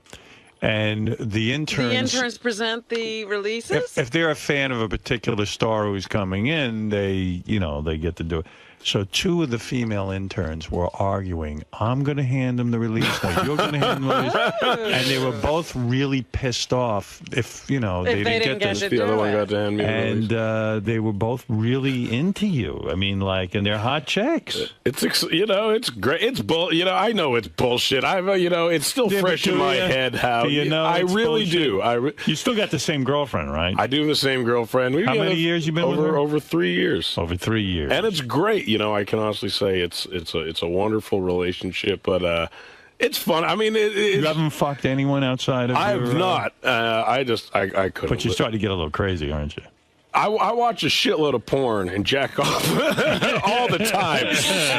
And porn is that much more satisfying now because then I'm like, maybe I could actually fuck this girl. It kind of brings the fantasy to a new level. Before I felt bad. I was like, I could never fuck these girls. But now I'm like, I could fuck the shit out of these girls. So I still jack off, but it's changed the whole mindset of it. Jacking off is a whole new experience. It's become so obtainable all of a sudden. So you ever jack off to Carmen Luvana? That's who I jacked off to. Oh, she's great. Yeah, she is very hot, Carmen Luvana. She takes it in the ass. She does. She takes it right in the ass. She is a trooper. But, it's fantastic. You started writing movies when you were 13? I did. And your parents must have thought you were an asshole, right? No, they encouraged it, actually. They did, really? Yeah, they Where totally are you did. from? I'm from Vancouver, British Columbia, in Canada. Yeah. And my dad's from Newark, though. So I'm pretty well cultured. You're a world traveler. Exactly. All right. But, yeah, they were encouraging. So were the tough years 11 to 13? I mean, were those years? It was a turmoil that day. When you smoke as much weed as you do, isn't that bad for your lungs? I mean, do you have any coughing? I don't. Well, I used to smoke like a shitload of cigarettes as well as a shitload of weed, and I quit smoking cigarettes like 2 years ago. Right. So I'm still up. I'm still up on the grand scale of things. I can see, like, my girlfriend, God bless her, doesn't really give me shit for smoking weed and being stoned kind of in general, but she's kind of beginning to be like, maybe you could get a vaporizer or something like that. Maybe you could eat weed food. But I'm trying to lose weight, and I was telling her I was like, but all weed food's like cookies and brownies. I can't do that. Yeah. It's funny, though, because when you're smoking this weed in the movie Pineapple Express, I got to tell you, I mean, you make it look very attractive. You really natural. They also make it look like you can smoke like they're just puffing and puffing and puffing away on a joint. Like you have really bad things going on in this movie, and you guys smoke through it, and and there's no problem. I cannot get my head together when I smoke. I can't, I mean, a lot of the notion came from, like, me and my friend Evan sitting on the couch being stoned off our asses and being like, what if someone tried to murder us right fucking now? What would we do? And I mean, because it does play off of the paranoia. I always know you smoke too much weed when you hear someone go, like, did you hear that? Like, as soon as, like, the did you hear that start fucking coming around. Do you ever worry now that you're too baked to really have a big Hollywood career? In other words, that that okay, you've got the hits going now. You're starting to feel the pressure. The movies are making money. You're starting to become a player in Hollywood. Maybe you're saying to yourself, maybe I can't smoke weed anymore. Yeah, do you want to stay in this particular genre, or do you feel like you at some point want to branch out? I feel like I could, I hear Harrison Ford smokes a lot of weed. He's fucking branched out like a motherfucker. It's true, he doesn't talk about it. The girl who made Knocked Up With You, Katherine Heigl. Yeah, Katherine. Was very critical of the movie afterwards. She was. She said the movie was sexist. Yeah. The notion of sleeping with me is so appalling that it's sexist. Did you enjoy making the movie with her? I did enjoy making the movie with her, and and it was kind of shocking, I think, that she took this had any objection while you were working. And we're like super collaborative, we just ask everyone, what's your opinion? What do you think? We improvise all the time, so like people can really put in their 2 cents, and she didn't say a fucking peep. Yeah, she didn't say a word about it. And then after the movie's over, she went off. I think she just kind of likes to... Is she a flake? Talk. She turned down her Emmy nomination. She did turn down her Emmy nomination. Bizarre. That is weird. You're pissing on the industry. I've submitted myself for Emmy nominations. I'm not even on a fucking television show. Right. Well, you were in Freaks and Geeks, weren't you? I was. Right. But so is the best thing that happened to your career hooking up with Judd Apatow? Is he the guy who mentored you? Yeah, I mean, he gave me my first job on Freaks and Geeks. I mean, I was in Vancouver when I was cast on Freaks and Geeks, so he literally like plucked me from high school. And how did you know from high school you wanted to be an actor? I didn't. I did stand-up comedy. I knew I wanted to work in comedy. Like, I knew... You were doing stand-up comedy in high school? Yeah, I started when I was 13. No kidding. Writing and comedy at 13. Yeah, writing and comedy. And I just...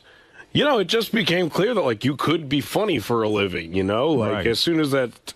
I would see stand-up comics on television and shit, and I was like, oh, well, if you can fucking do that instead of getting a normal job, who in their right mind wouldn't try to do that? Do you have tapes of your act when you were 13? I do, yeah. You do? I would like to hear that. Next time I'm here, I'll bring some for you. Yeah, that would be great. I have a super thick Canadian accent. It's pretty funny, but... I was pretty good at it, and it was it seemed very obtainable stand-up comedy. It seemed like I could do it, It was something you had an aptitude. It was something, and it seemed like there was a clear progression to kind of making a career out of it.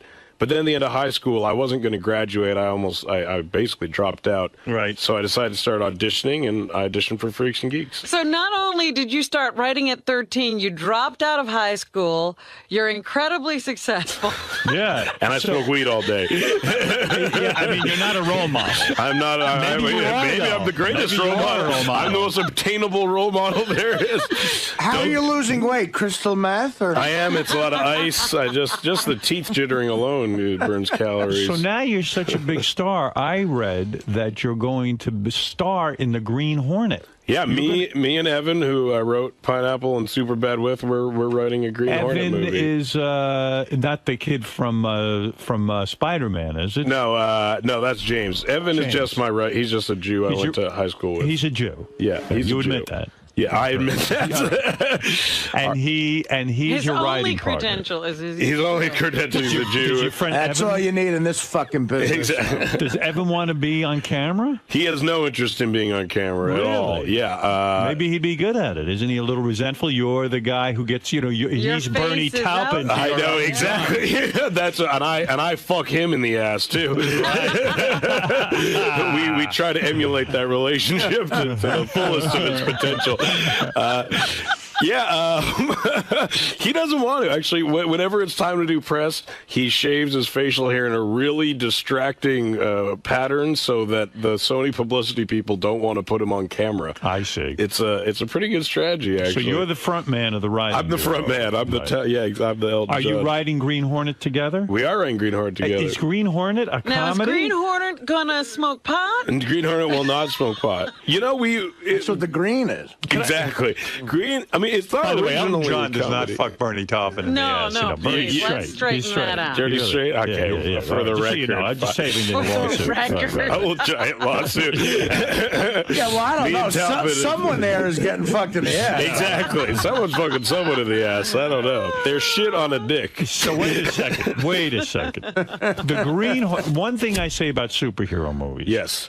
Is that the reason I love Batman, and the reason I love Spider-Man, I love all these movies, is because they treat him seriously. In other words, the superhero is a real hero, and you believe that this could actually happen. Yeah, I mean, we're trying to do that, but we feel like a lot of those movies ignore a lot of the funny shit that would happen if you were doing that, and we're just, I mean, we're not, trying to, we're not making like a Starsky and Hutch kind of like goofy reimagining, but we're, the thing about the Green Hornet is he has this sidekick, Cato, who's also like his personal assistant and also like saves his ass 90% of the time and then goes and like fucking makes him coffee at the end of the day. So what we found amusing is just kind of this relationship between this hero and his sidekick and this guy and his personal assistant. And they that's basically what we find funny about it, is just kind of this relationship. But aside from that, but the action, we want it to be like a big, crazy fucking action movie. You have a lot of action in Pineapple Express. Yeah, we love action. A lot of shooting, a lot of killing. A lot of chasing. I was talking to Fred about this, too, because this is before my time, I guess, but in the Pink Panther movies, is that a parody of the Green Hornet? The Green Hornet, yeah, it kind of is a parody of the Green Hornet. Yeah, I didn't realize that. I thought there was just like an original. The two of them are fighting the whole time. Peter Sellers and Cato. Right. So I'm excited about the Green Hornet. Thanks. I think it's going to be good. Did you start shooting it? I love the Green Hornet TV show. we haven't started shooting it. We're like looking for a director right now, which is a pain in the ass. That's hard to find. Are you busy, Howard? I'll do it, motherfucker. Give me the fucking script. I'll fucking do it. You know what's funny, Howard? Frank Sebastiano. I have to tell you that you're not in Canada right when I was growing up. Right.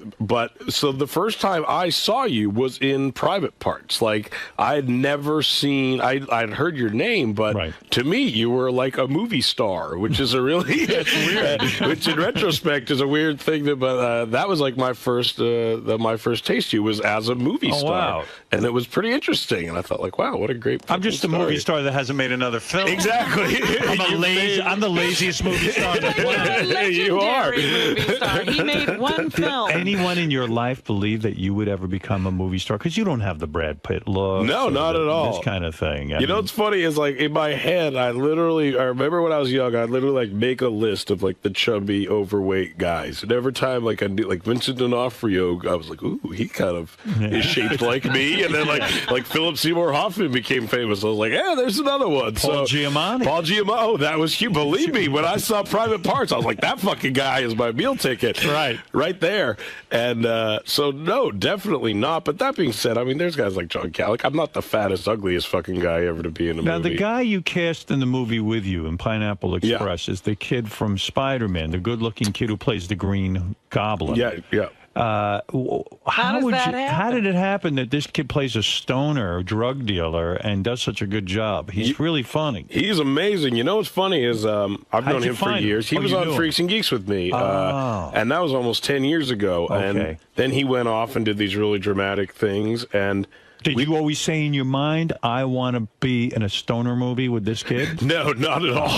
I assumed he would never fucking talk to me again. Yeah. He's worth billions of dollars. Right. And no, we sent him the movie, actually, and we wanted him to play my role, and I was going to play his role, and that's how we wrote it. Right. And then when he read it, he was like, well, I'd rather be the goofy stoner guy. I'm always like the leading man. I never get to be this other guy. Right. And then, since he's way more famous than me, exactly. Well, I never get to be the I other know, guy. and since he's way more famous, I'm like, well, you get to be funny and handsome, great. So now let's think about this. You're super successful. I imagine you're a multimillionaire. Am I correct? I might be today. You're damn right. Your parents must be amazed. They must be so proud. They're thrilled. They take my money and spend it. And your girlfriend, TV writer Lauren Miller. Yes. You met her before you knocked up Success. I did. Come on. You're going to want,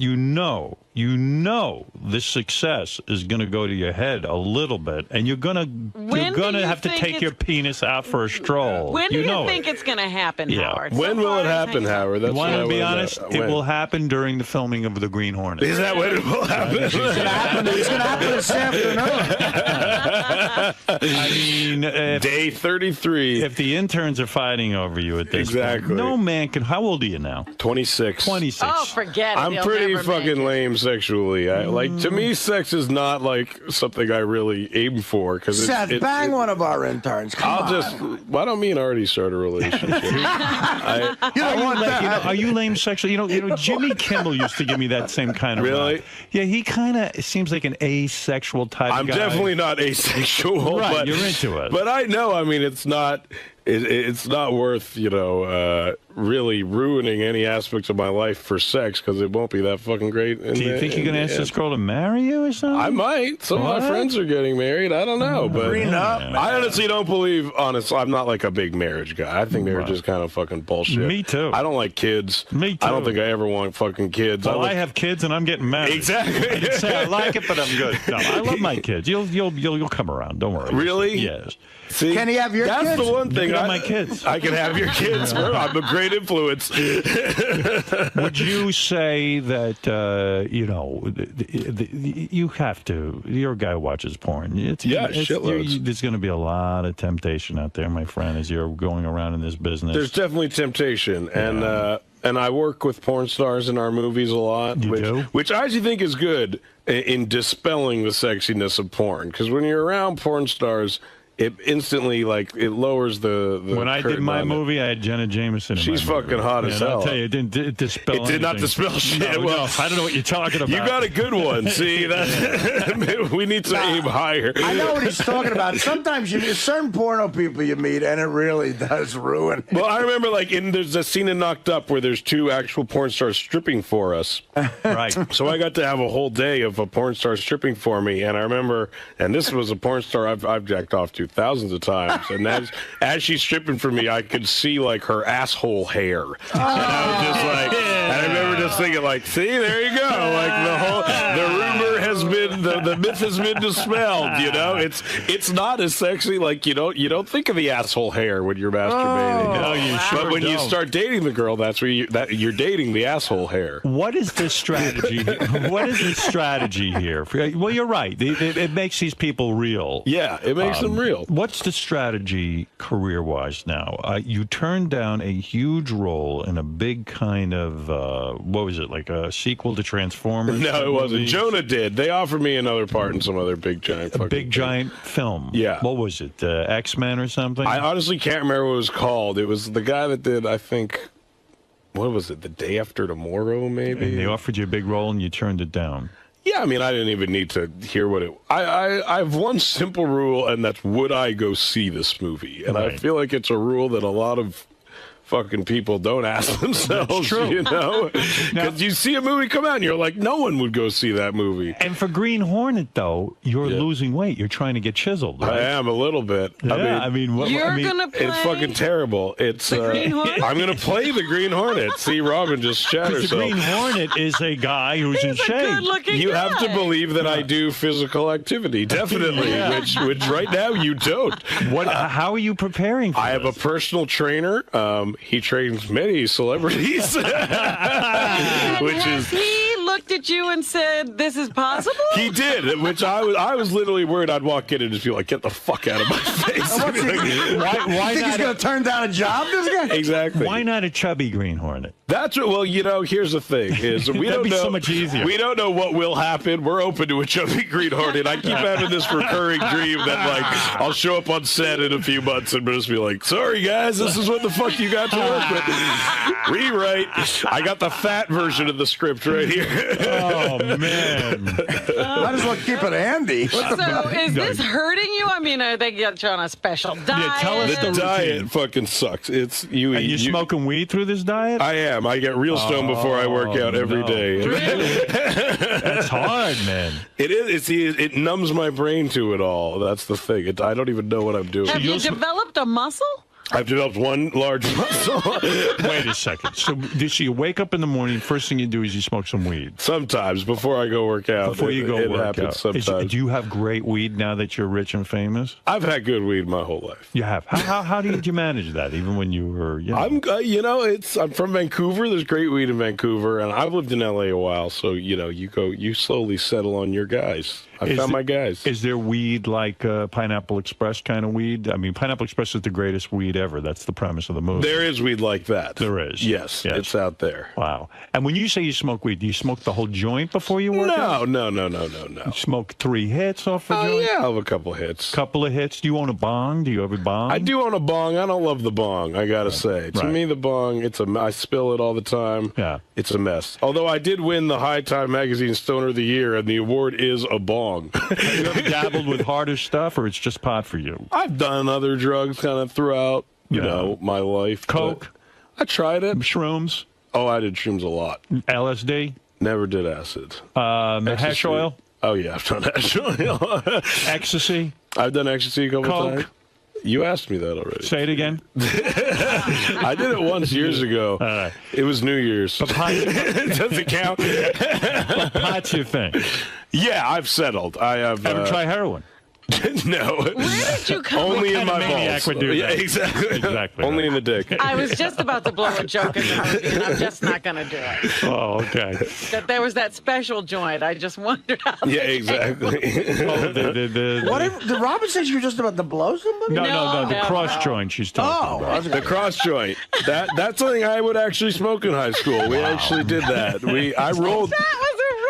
I rolled that cross joint that we smoked in the movie, and so you'll take a couple of hits off some weed, and then you go to your training session. Now, I find pot makes me very hungry to the point that I have to just keep eating and eating and eating. Real potheads have eliminated that, I would say. Like, Oxygen does that for me. I think you realize, yeah, exactly. Just real potheads can go. Real potheads don't get munchies, I would say. Like I think you learn very early on in your pot smoking career that when you eat after you smoke weed, it makes you not hungry anymore. Right. I mean, it makes you not stoned anymore. It kind of kills the high. I so not enjoyed being high from pot that you wanted to eat. That's why I think I ate so much. I just wanted to get rid of it. Exactly. Real potheads eat and then smoke weed. See, there we go. Well, now I know why you're here today. Some kind of expert. Pineapple Express. You've learned a lot of shit in your life. So you'll go to the gym and you're high. And does your trainer ever say to you, look, this isn't appropriate. You want to be the Green Hornet. He trains a lot of rappers. So you're not taking this training very seriously. No, I really am. I seriously am. But what do? You do sit-ups and... I work out like... I go in there like 3-4 times a week. What do you weigh now? Can I ask? I never weigh myself. You can ask. I don't fucking know. You don't know. Between 180 and 225. But they didn't try measuring you or anything to see what kind of results they were getting? I mean, I've seen results. There's results. Okay. You guys haven't seen me normally. Most people your clothes. Most people who have seen me now and haven't seen me in a while say, "Ooh, you look great." But you guys don't have that pleasure. I'm trying. You a big comic book fan? Is that why you got huge comic book fan, me man? Too, man. I love it. I'd say since I started making money, that's the one thing I fucking blow all of it on. Do you buy? You collect? I collect tons of comic books and like toys and sculptures and shit like that. Where do you display all of this? In my office. I actually just had like a whole giant wall of shelves built in my office. No kidding. Look at you with an office now, would and you shelves. be somebody who went to Comic-Con at one time? I would be somebody who went to Comic-Con. Do you know Gamorrean Guard? Huh? Do you know Gamorrean Guard? Gamorrean Guard? What is that, like a role-playing game? That's Star Wars, Gamorrean Guard. The Gamorrean Guards. Yeah. We know a guy who goes as Gamorrean Guard. Really? Yeah. Are they the red ones, the Gamorrean Guards? Oh, Gamorrean Guard. So, were your parents aware that you were smoking all this pot at a young age? Were they okay with it? They were. When I was...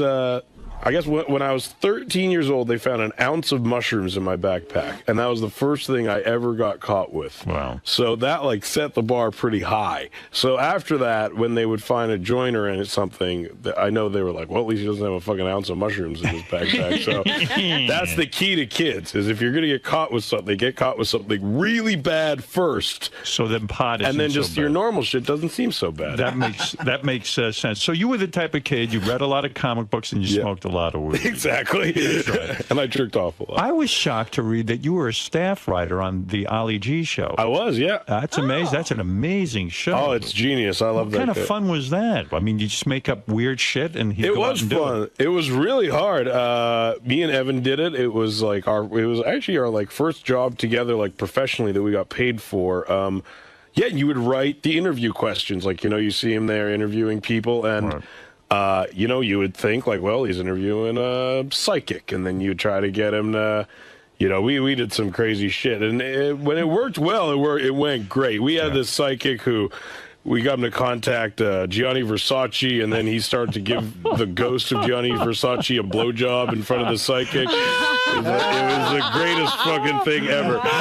And the psychic's going along with it. Just like, where's his dick? Where's Gianni's dick? Did that one make it to air? It's on the DVD, I think. I think they put it on the DVD. They might... he blew the ghost of 𝗦𝗵cie. Wow. It was fucking great. I love that. Yeah, that was a great... He's...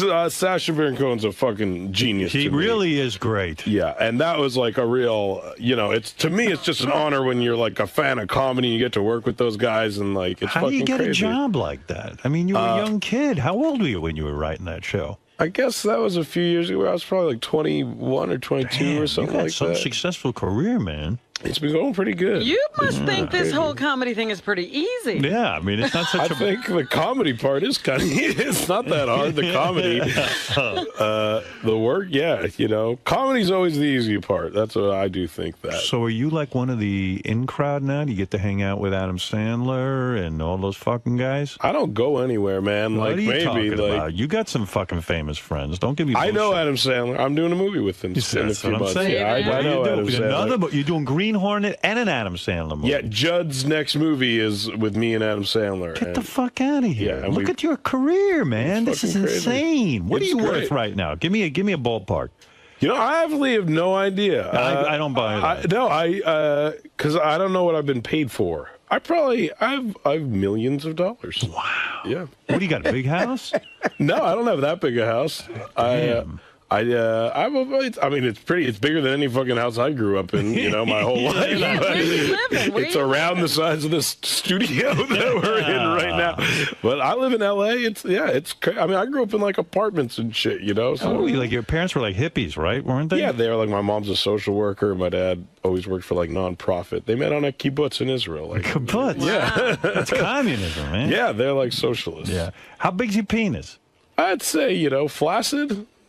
I haven't measured in years. It's a good size. Is it really? I'd say it's normal. Gee, I was hoping you were small. I mean, things are going a little too well. I know, exactly. But it's weird looking. Really? No, it's not. What a shame. It's a textbook penis. I'd say, like, it's your dictionary definition. When I was researching your life, I found out that you were a karate student for 10 years, and you only made it to brown belt? My teacher was tough, man. He was a tough teacher. So, I mean, can you handle yourself? I can kick some ass. So for the movie Green Hornet, it's almost mandatory that you be somewhat versed in the martial arts. Definitely. I'm a fighter in it. I got to learn to fight crime. And have you ever fought people in real life in a match? I've never been in like a real fight, really. I was always like a pretty big guy, and people don't really want to pick on like a really. You know katas and all. I know my katas and my 𝗦𝗵cie𝘄𝗿𝗍. And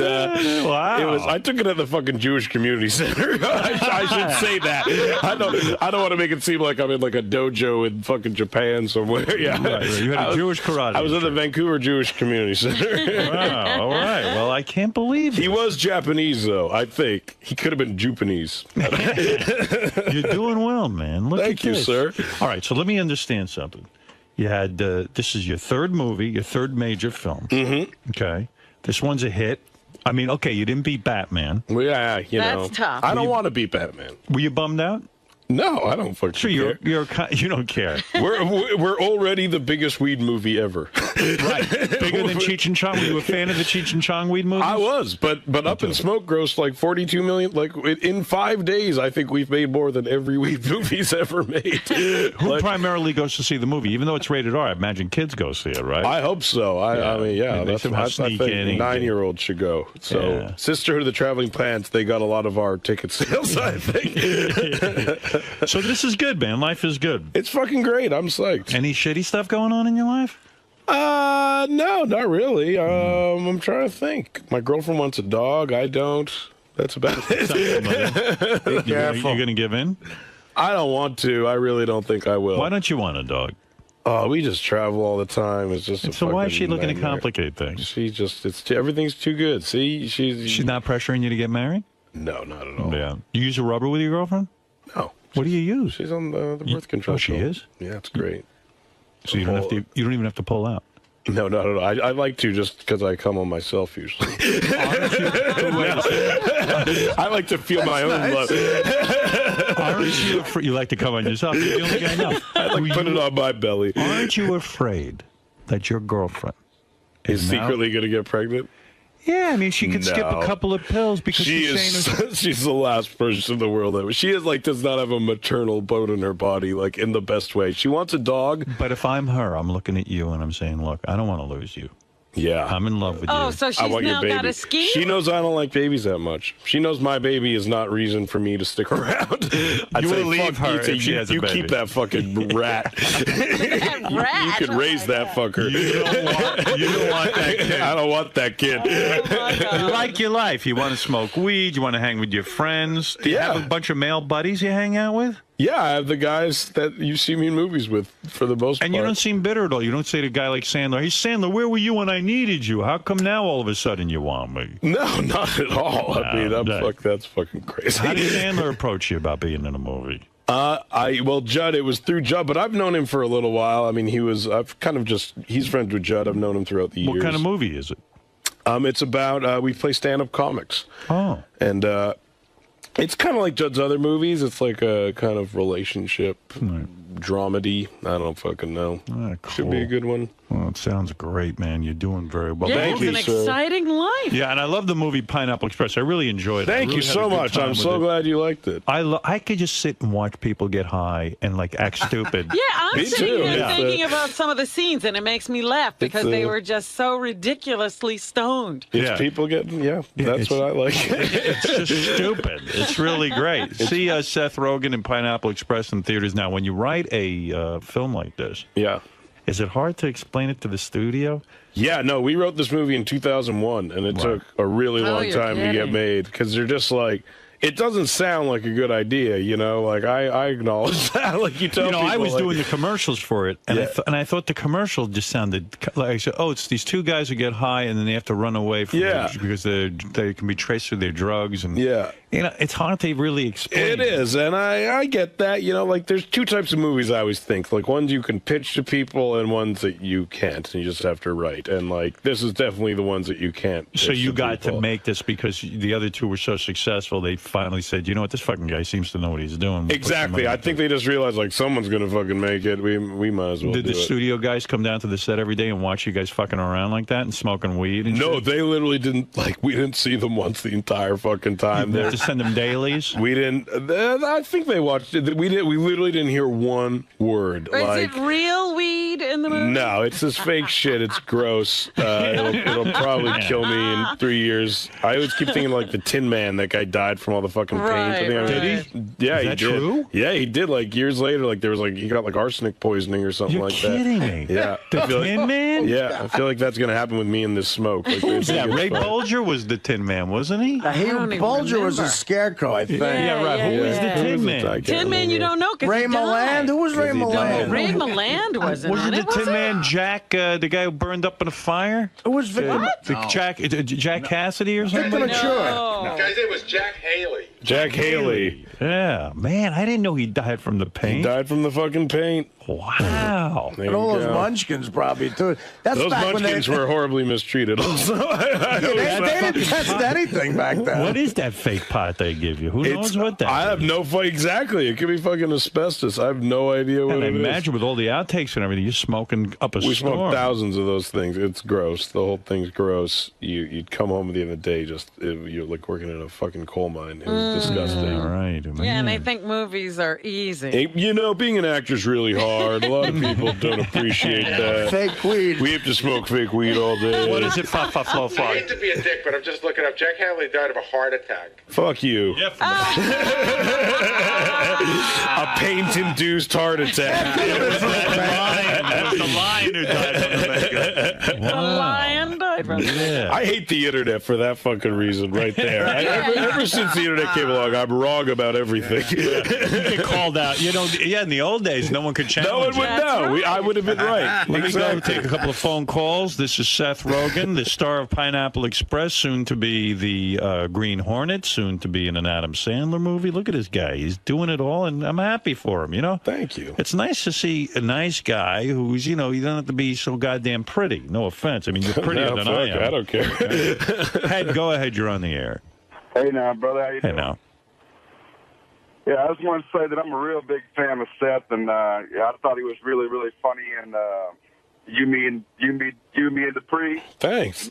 When you were stealing that box of porn, man, I laughed my ass off. Oh, well, thank you, sir. All right. Head, Alex, you're on the air. Howdy do. Good. Hey, Seth, and how are you doing, Howard? Hey. Hey, Seth, hey, how do you feel about, like, the Robot Chickens and the Wonder Shosens and those kind of shows? I like those shows. Robot Chicken's funny. Wonder Shosen's funny. How come I don't know this? Am I Yeah, an what old is fart? this all? I mean, I am an old fart, Pure but shows. Their shows on Adult Swim on the Cartoon Network. They're really funny. That Xavier Renegade Angel's funny, too, I think. yeah, I don't know Wonder that. Chosen is the most racist show in the world, like, but it's so great because it's like, you know, it's It cool, is. but- That's not why I liked it, though. Hanson, go ahead. You're on the air. Yo, what's going on? Two things. First, Pineapple Express is one of the funniest fucking pothead movies ever. Hey, you love pot, man. Yeah, Nancy's a big pothead. How much pot you smoke, Hansy? What's it called? I once smoked 450 roaches one time, man. 450 roaches? At one time? Yeah, to myself on New Year's. It took me like 3 hours to break up. You know what's funny? I know so many guys who've done that on New Year's. It's so fucking... You're like the third guy I know who's done that. Hansy's like the guy you should just research for pot movies. Really? I mean, yeah. The fact that you knew how many it was so fast. Yeah, go ahead, Hansy. Seth, if you come to Toronto, man, we should smoke a big fatty, man. Okay, you're in Toronto? Do a lot of people offer you pot now? So, they do, and it's great. I encourage it among listeners, yeah. All right, go ahead, Jim. Oh, hi. I saw Zach and Marie last night, and I was laughing my ass off. Oh, wow, great. And I got laid after that, too. What did he see? My girlfriend had the giggles, so thank you for getting me laid last night. Thank you. He did, I did a Kevin Smith movie called Zach and Miri Make a Porno. Oh, okay. Actually, I wanted to ask you about that. That movie looked hilarious. Thanks. All right, Sam, go ahead. I don't know what the fuck his point is. Sam, go ahead. You're on the air. Hey now, Howard. How you doing? Hey. I got a question for Seth. Going back to his Freaks and Geeks days, a girl that's often, I think, overlooked is Linda Cardellini. Yeah. How awesome was she to work with? She was great. She's on ER right now, I think. Like half the cast. Yeah, she was wearing all the baggy clothes back in the day, but on ER, she's having an affair with John Stamos, and you see her in her lingerie. Is she super hot? She is pretty hot. Smoking, Howard. You got to have her on the show. When you were on a TV show when you're 13, you had to be getting laid back then. How old were you when you first started getting laid? I was old. I was like, I mean, if you saw Superbad, you'll know I didn't get laid that much. I didn't get laid till I was like 19, I think. I don't understand, though. You were on TV. I mean... Well, I didn't get on the show till I was 17. Okay. So there was a few years there. Jeez. It's hard, but like I was on a fucking show called Freaks and Geeks. It's not like I was on like Hot and Sexy, you know. But I mean, did you have any crazy? Still in Hollywood. You know, when you go to regular school and then all of a sudden you're in Hollywood and then you're, you think. But I didn't go back to regular school after that. I see. Did you ever do anything crazy like three-way orgies or anything? No. You haven't had any fun. I know, it's crazy. I think about it. Did you smoke weed before this interview today? No, it's way too fucking early. You would have known. Let's go to Derek finally in Ontario. Hey now, how are you guys doing? Hey. Howard, first off, thanks for showcasing so many great Canadian talents. It's awesome to have you on set. Congratulations on all your success. Thanks. Can you give a little insight to what happened on the MTV Movie Awards? You guys were smoking pot, promoting the movie, but they pulled the camera out, and what the fuck happened there? You guys were on the MTV Movie Awards. I remember you were smoking, I guess, a fake joint, I assume. And they pulled really wide. Basically, the joke was, like, everyone asked what we smoke, obviously, and we thought, the joke would be, oh, we smoke this, it's fake weed, and then we smoke it and we pretend to get stoned. And it's a pretty fucking simple joke. And then we were about to go on and do it, and literally, like, 30 seconds before we were supposed to go on, they're like, you guys can't do that. And we were like, what the fuck? This idea's been around for weeks. So we just said, we're going to fucking do it anyway. And we did, and they kind of pussied out, and they pulled way wide. But MTV's fucked. I was just on TRL the other day, which is not live. And and we're about to go on, and so we've been there for like an hour, and they're prepping us, and we're literally about to go on in 30 seconds to talk about Pineapple Express, and they're like, okay, go on, and don't mention weed at all. Go. And so we go on, and just whether the question pertained to it or not, we made sure everyone knew to smoke a lot of weed before they went and saw the movie. Oh man, that's unbelievable. Fucking cocksuckers. Well, you got a chance. Kick Steve Langford right in the balls. Oh, I will. All right, let's go to BJ. What the hell's that got to do with anything? BJ, go ahead in Phoenix. Quickly, you got the last word. I hear a bong. I like it.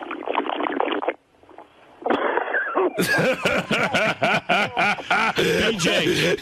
Oh, that was for you there, Rogan. Thank you, sir. Isn't that nice? I think we got a lot in common, dude. That's what me and all my friends do. Sit around and fucking watch movies and get stoned, dude. If you need anybody in a movie, holla back, Jack. All right, BJ. I think this guy's perfect for your next show. He's going to steal my job. Everybody go see Pineapple Express. I give it a big thumbs up. And I think it's important. If you did have children of your own, would you tell them it's okay to smoke weed? I couldn't tell them, though. If I did, they probably wouldn't, so that I would. What is the appropriate age to start smoking weed? I think like around 13. There you go, words of wisdom. Yeah, so there it is. Pineapple Express. What can I say? Robin and I had a blast watching it. Thank you so much. I hope you get to see the rest of it. I will definitely check out. It gets better. I saw the whole thing. Well, awesome, man. Yeah. Thank you so much. I hope I get a gold star. So how'd it go in there? You had fun? Yeah, it was great. I had a lot of fun. What is it about Howard Show that you like doing? Free to say what you want. He's funny. You can talk about whatever you want. He asks good questions, and he's fucking hilarious. Most of all, he's just a funny guy. You talk a lot about smoking pot, like openly. Well, it's a weed movie. I'm promoting the movie. No, but just in general, like, do you think there's going to be any negative repercussions to, like, you know, saying you smoke pot? And... No, I think because I've been pretty open about it is part of the reason that there hasn't really been any. I mean, I think it's pretty hard to attack the guy that takes this position that weed isn't that bad, you know? I mean, it's really not. So I don't get, like, yeah, no one's really making that great an argument to the other side of that. All right, man. I'm waiting to take a piss. It's All right, okay. so you had a good time today? Huh? You had a good time then? I had a great time. It was a blast. All right, thanks for stopping by, dude. Thanks a lot, man. Thanks. Tommy Chong's here to promote his new book. I want to say hi to Tommy. I can't believe Cheech and Chong got back together again. That's a miracle. Talked to him since the reunion. Remember, he was having a little trouble talking to Cheech. Tommy Chong is part of the famous comedy duo Cheech and Chong. They've been apart for years. Suddenly there's a revival. I don't know how Tommy and Cheech got back together, but we'll hear the whole story. There's a good guy. Tommy Chong. I love this guy. Big fan. Tommy, did Cheech and Chong make a lot of money? Yeah, we did pretty good. I mean, enough that, like, you and Cheech getting back together, was it a money-driven thing? He got divorced just recently. And then he called you. And a guy like Cheech doesn't. How you doing, Tommy? A guy like Cheech doesn't sign a prenuptial agreement with his wife? No, well, even if he does, you have to give the minimum, which will break you anyway. Right. There's some money that exchanged hands. Yeah. Cheech, I guess, got full of himself. Cheech and Chong was such a great comedy duo. And then I think Cheech got a little full of himself with the acting. Well, he lives in Malibu, he hangs out with Geraldo, Right. His fancy friends. The parties, So how do you guys... golf. Then the golf. Yeah. How do you guys end up getting back together again? Well, I wrote that book. Right. This book. The unauthorized autobiography. Of Cheech and Chong. Cheech and Chong. He had nothing to do with it. Was he upset that he didn't have any? Yeah. I mean, in other words, if there's a Cheech and Chong story to be told, you would think Cheech would be a part of it. Yeah. Right. Yeah. But you said, hey, this cat's not calling me, so I'll write the fucking book. That's right. That's right. You were there. You know everything that happened. And I'm the writer. Right. And so I wrote it. So he picked up the phone and said, wait a second, if you're telling my story... Well, more or less. More or less. What he did, him and his managers put a tour together. Right. And they offered me the tour, and I said, I'll do it if provided my wife opens the show, and he said, yeah. Before that, he wasn't really thrilled to having my wife anywhere near the group. Really? The two of us. Yeah. What was it like? I mean, how long had it been since you had any kind of communication and seen your former partner, Cheech? Well, we were talking about a movie just before I got busted. In fact, when I got busted, that ended the movie idea. He distanced himself.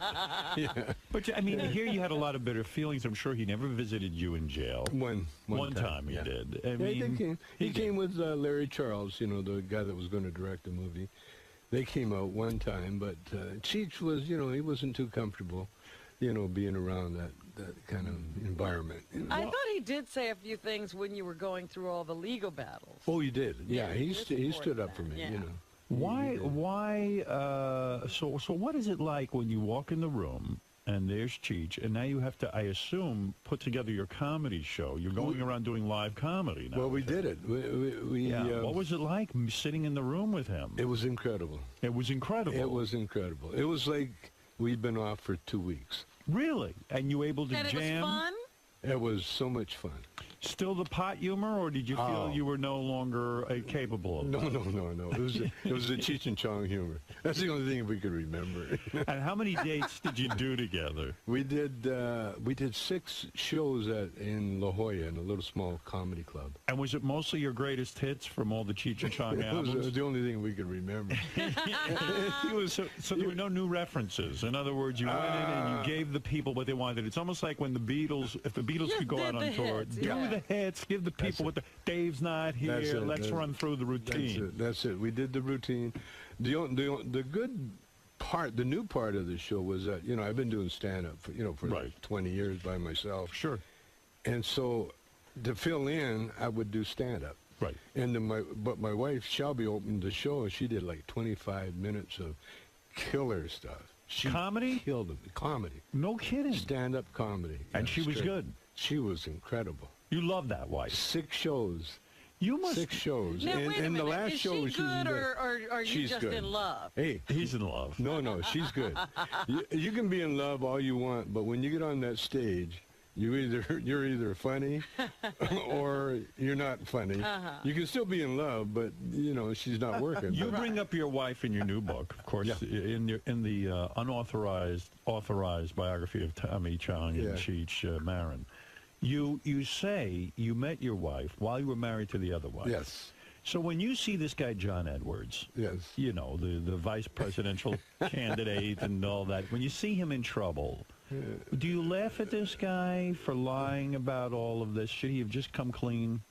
Well, his penis, the penis rules. Right. And he won't say that. So any man, look at Clinton or anybody, the penis, you just have to laugh at his penis. You can't argue with it. Right? How long did you lie for? In other words, you must have lived the lie for a while. Oh, I lived it a long time. Well, she was still in high school. Oh. And we were never. Your wife, who's now was in high school. Oh, you were waiting for her to get out of school. No, we were never. The reason we stayed together, we were never going to be together. Right. It was a plan. She said, "You're married," and the reason we had our affair was that I was safe. She didn't want to get involved with anybody. I'm a married man. She could, come and go as she pleased. Right. And so we were never going to be together. Right. And then she got pregnant. Ah. And then we decided. We didn't even think about getting rid of it. We just said, yeah, we're going to keep it. So you had to go home and tell your wife. No. What? Oh, no. You kept it quiet? Kept it quiet. How did you do that? I kept 2 families. Oh, my God. Oh, you're one of those guys. Oh, yeah. You had 2 families. How long did you have the 2 families? Years. No shit. God, what a hero. My wife, my ex-wife, finally got tired of it, and she knew. Oh, so she knows now. Oh yeah, they know. They know from the beginning. Right. They know from the beginning, but they don't mention. You don't talk. As long as you don't talk about it, it doesn't exist. You see, and it might go away. So should John Edwards have come out right away and just said, or you admire what he did? In other words, try to keep it a secret, keep a lid on it. Do you just have sympathy for the guy? And of course he's lying, but he can't help it. Well, yeah, I mean, when are you going to tell the truth? Yeah, I messed up. You just have to. Well, my excuse, like my first wife is black, beautiful Maxine black woman, and so I just, my joke is that, I became so black I ended up marrying a white woman. But you've never cheated on this new wife? No. Well, not officially. Oh my God! No. The love of your life. What happened there? No. There's a lot of high school kids around. Is that in the book, too? It's not the guy, it's the penis. I know. My penis has been retired. What did your penis do? No, it's retired. It's been retired for years. You have a black fixation, though. I know your current wife is white, but you always wanted to be a black guy. You grew up in a black neighborhood, I take it, and then you said, hey, man. Well, I grew up in Calgary, the only black neighborhood. There was like 6 black people in the whole city. Right, but you were fascinated. But I found it. I found them. Wherever they were, I found them. Yeah. And when I got into it is to be a black man. Are you serious? You wanted to be a black man? Oh yes. In Canada, he was ready for it. In Canada, listen. If you're a black guy in Canada, you get the foxes of foxes. Really? Yeah. Because there's so few.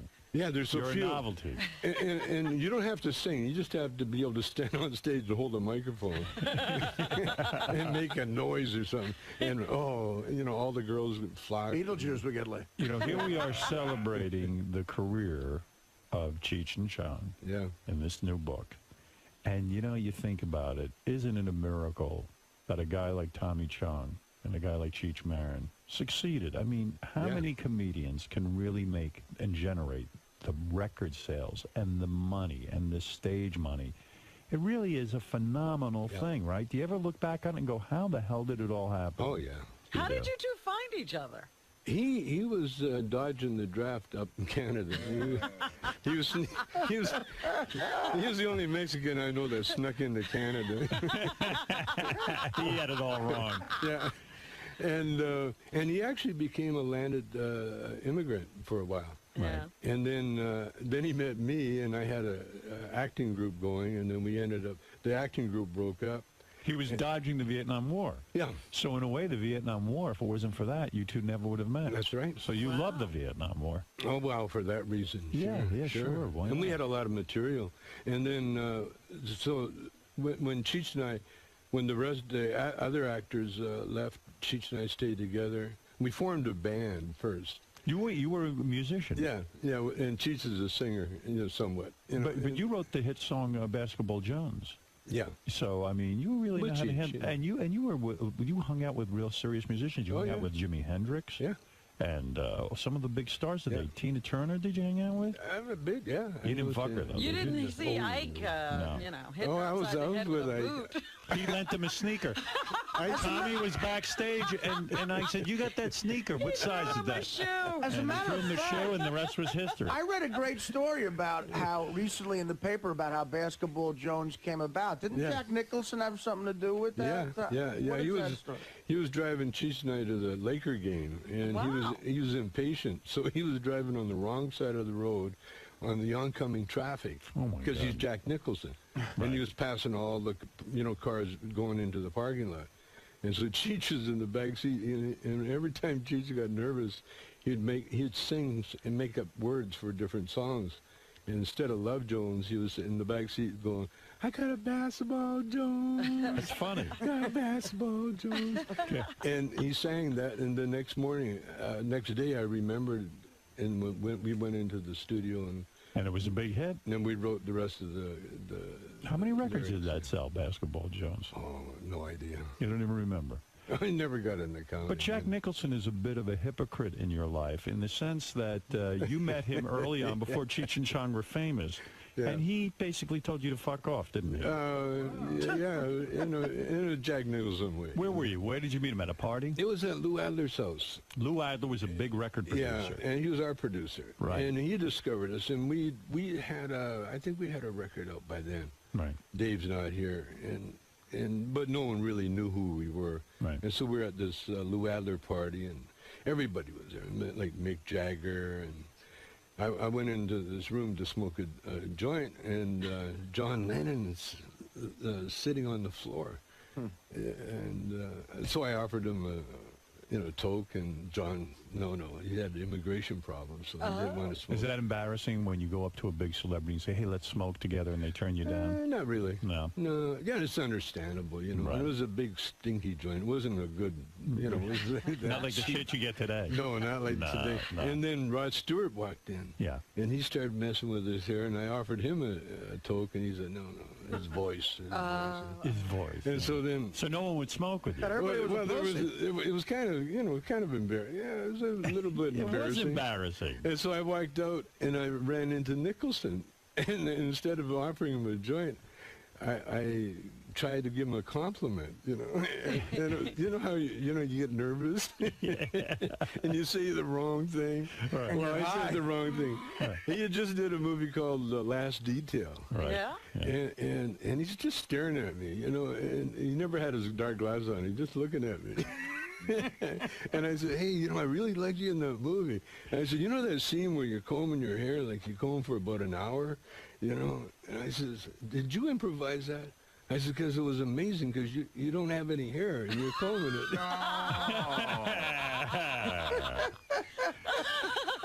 And what did he say? He says, excuse me.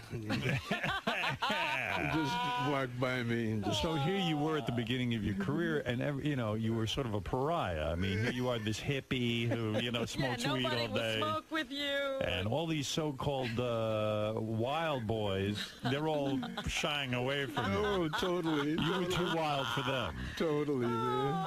It's a fabulous life, man. It really is. Yeah, if anybody watches Laker games, Lou Adler is the guy who's always sitting right next to Nicholson. Right, that's the guy. They're best friends, Yeah, he made a lot of money, didn't he? Oh, Lou, oh, yeah. Yeah. And he married money, too, you know. Yeah. And a lot of acid in your past, of course, because, I mean, hey, Cheech and Chong, I mean, it's the drug guys. Yeah. But you describe, you got off acid. You used to take your kids to the movies while you were on acid. Just one time. Is that irresponsible? Are those kids' movies so bad you got to take acid? I thought it would be a good trip. You know, it was... What was the movie? What was the movie? Thumbelina? Thumbelina. I know, I read the book. Thumbelina. Yes. You gotta take I thought it would be a good one to trip on acid. But the story is this grown woman is going to marry a rat. That's right. That's trippy enough. And we're sitting, my wife and I are both tripping, and we're looking at, oh no, she's going to marry a rat. And then it was in the ghetto. Get away from that rat. It was in the ghetto. And the theater was like in the afternoon. It was kind of a ghetto theater, and they had all these little kids running up and down the aisles like rats. They were running up and down, and so we freaked. This was your first wife. No, this is second wife. This is Shelby. Wow. This is Shelby. Wow. And this is our little girl. Oh no, the first wife would never go there. No acid with my first wife. Did your first wife really not understand the whole Cheech and Chong thing? It was just something she just didn't get. No, she didn't get. Yeah. Really? When to be married to you, you'd have to get what you when I came home as a comedian, you know, like I left as a musician, and when I came back as a comedian, she was like, I didn't buy into this. No, she said, and then I brought Cheech home with me. Boy. This is my partner. I brought Cheech. He slept on the couch. We're both unemployed. The Mexican guy on the couch. Yeah, and she said, sorry, you're going to have to go. Yeah. And so I left. You could understand why the wife wouldn't understand that. But it was nice. You know, I had nothing when I left. If she actually supported me and Shelby and I, you know, just giving us food money and let me use her car. She was nice. Yeah. Oh, she's beautiful. She's beautiful. She must be. I've never seen her, but your daughter is so gorgeous. Oh, Ray Dawn. Where's she hiding? Where's she been, Ray Dawn, Chong? She's in Connecticut somewhere. Oh, she met a guy. She settled down, got out of the acting business? No, she's still but she's writing more now, you know, writing and stuff. So the Cheech and Chong reunion, the recent reunion, wasn't about the money, was it? Was it like you guys needed the money? Or, oh, yeah. Oh, you need the money. Oh, well, you need more than the money. We needed. Cheech needed his title back, you know. Right. Cheech of Cheech and Chong, you know. Right. He was Cheech with the art collection, or Cheech the golfer, and now there's no money in that. And he's got a new girlfriend. And he's got a new girlfriend. Oh, no kidding. He's got a beautiful Russian concert pianist. No kidding. And she, young girl? Yeah, young. How very old? Young. Still 30s? Under 30. No, under 30. I think. How the fuck old is Cheech? Oh, he's 66. That's expensive, man. And he's got a girlfriend under 30. Yeah. Son of a bitch. Yeah. Wow. Well, he looks Does like... he have any kids? He looks like what? He's worn out. Oh, God. He's got that look like, I got to go home and, I don't know. Wow, but I Service her, I don't know. That's young stuff. But does he have kids? Because they might be older than her. Probably. Do you get jealous when you see Cheech with the young? I mean, I know you love your wife. No, you don't. I'm at the age you don't get jealous. You get curious. You don't get. It looks like more aggravation than it's worth. You just want to see the video. Does Cheech have to do like weird shit with her, like go do stuff, and because he's got the young wife? Well, no, they got a different kind of relationship now, and like I've just gotten back into that world just recently. Right. So I really, I'm not really that. You mentioned well-versed. You mentioned in the book you vacationed in France and you went to a nude beach and you got a boner on the beach. Oh, that's not what you're supposed to do. They always say you're not supposed to get a boner on a nude beach. It's not cool. Again, the penis rules. Yeah, right. You tell your penis. How long ago was doesn't this? the sign at the beach say no boners?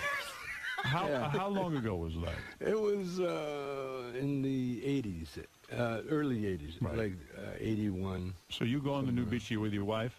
Oh, yeah. Yeah, and she's nude and you're nude. Yeah. And then there's all these nude women walking around. Oh, there's thousands of them. And you quite naturally get a boner. I would get a boner. Oh, yeah. Yeah, and but who are these guys who go there and then pretend like they're not excited by this? Well, we're all in the water. Gay guys. We're all in the water. You see guys in the water. Because this is like you could write a whole book about this, just about that subject. Yeah, because how do you do that? Every time I'd read one of those nudist magazines when I was a kid, that was before porno, they'd say, listen.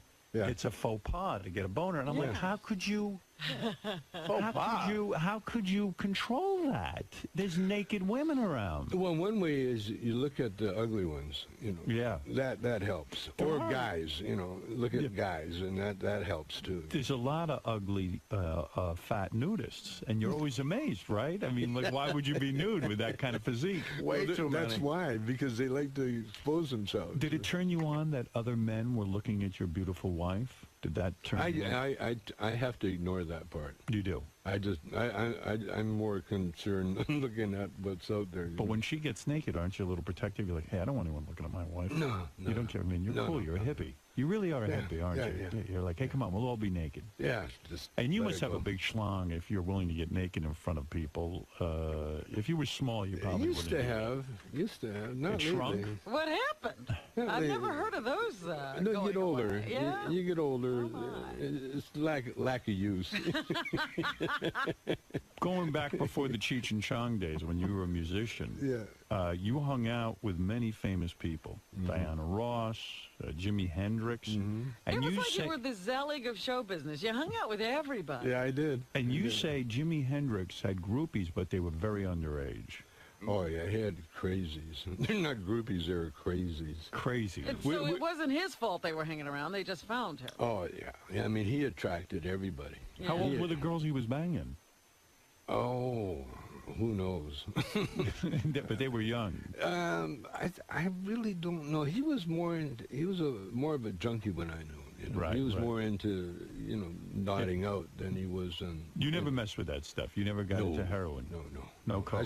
I've seen too many casualties. Right. Jackson 5 you hung around with? Yeah, we discovered him.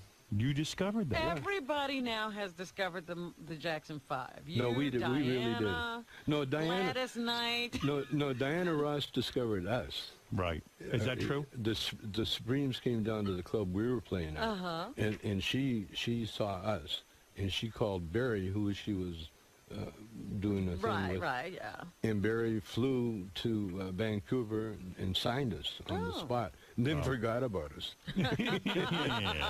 Then we had to pack up and make our way to Detroit. But then we got on the road after I did the song 𝗛𝗵cie𝗄. We were on the road, promoting it, and we played in Chicago at the Regal Theater. Is it there?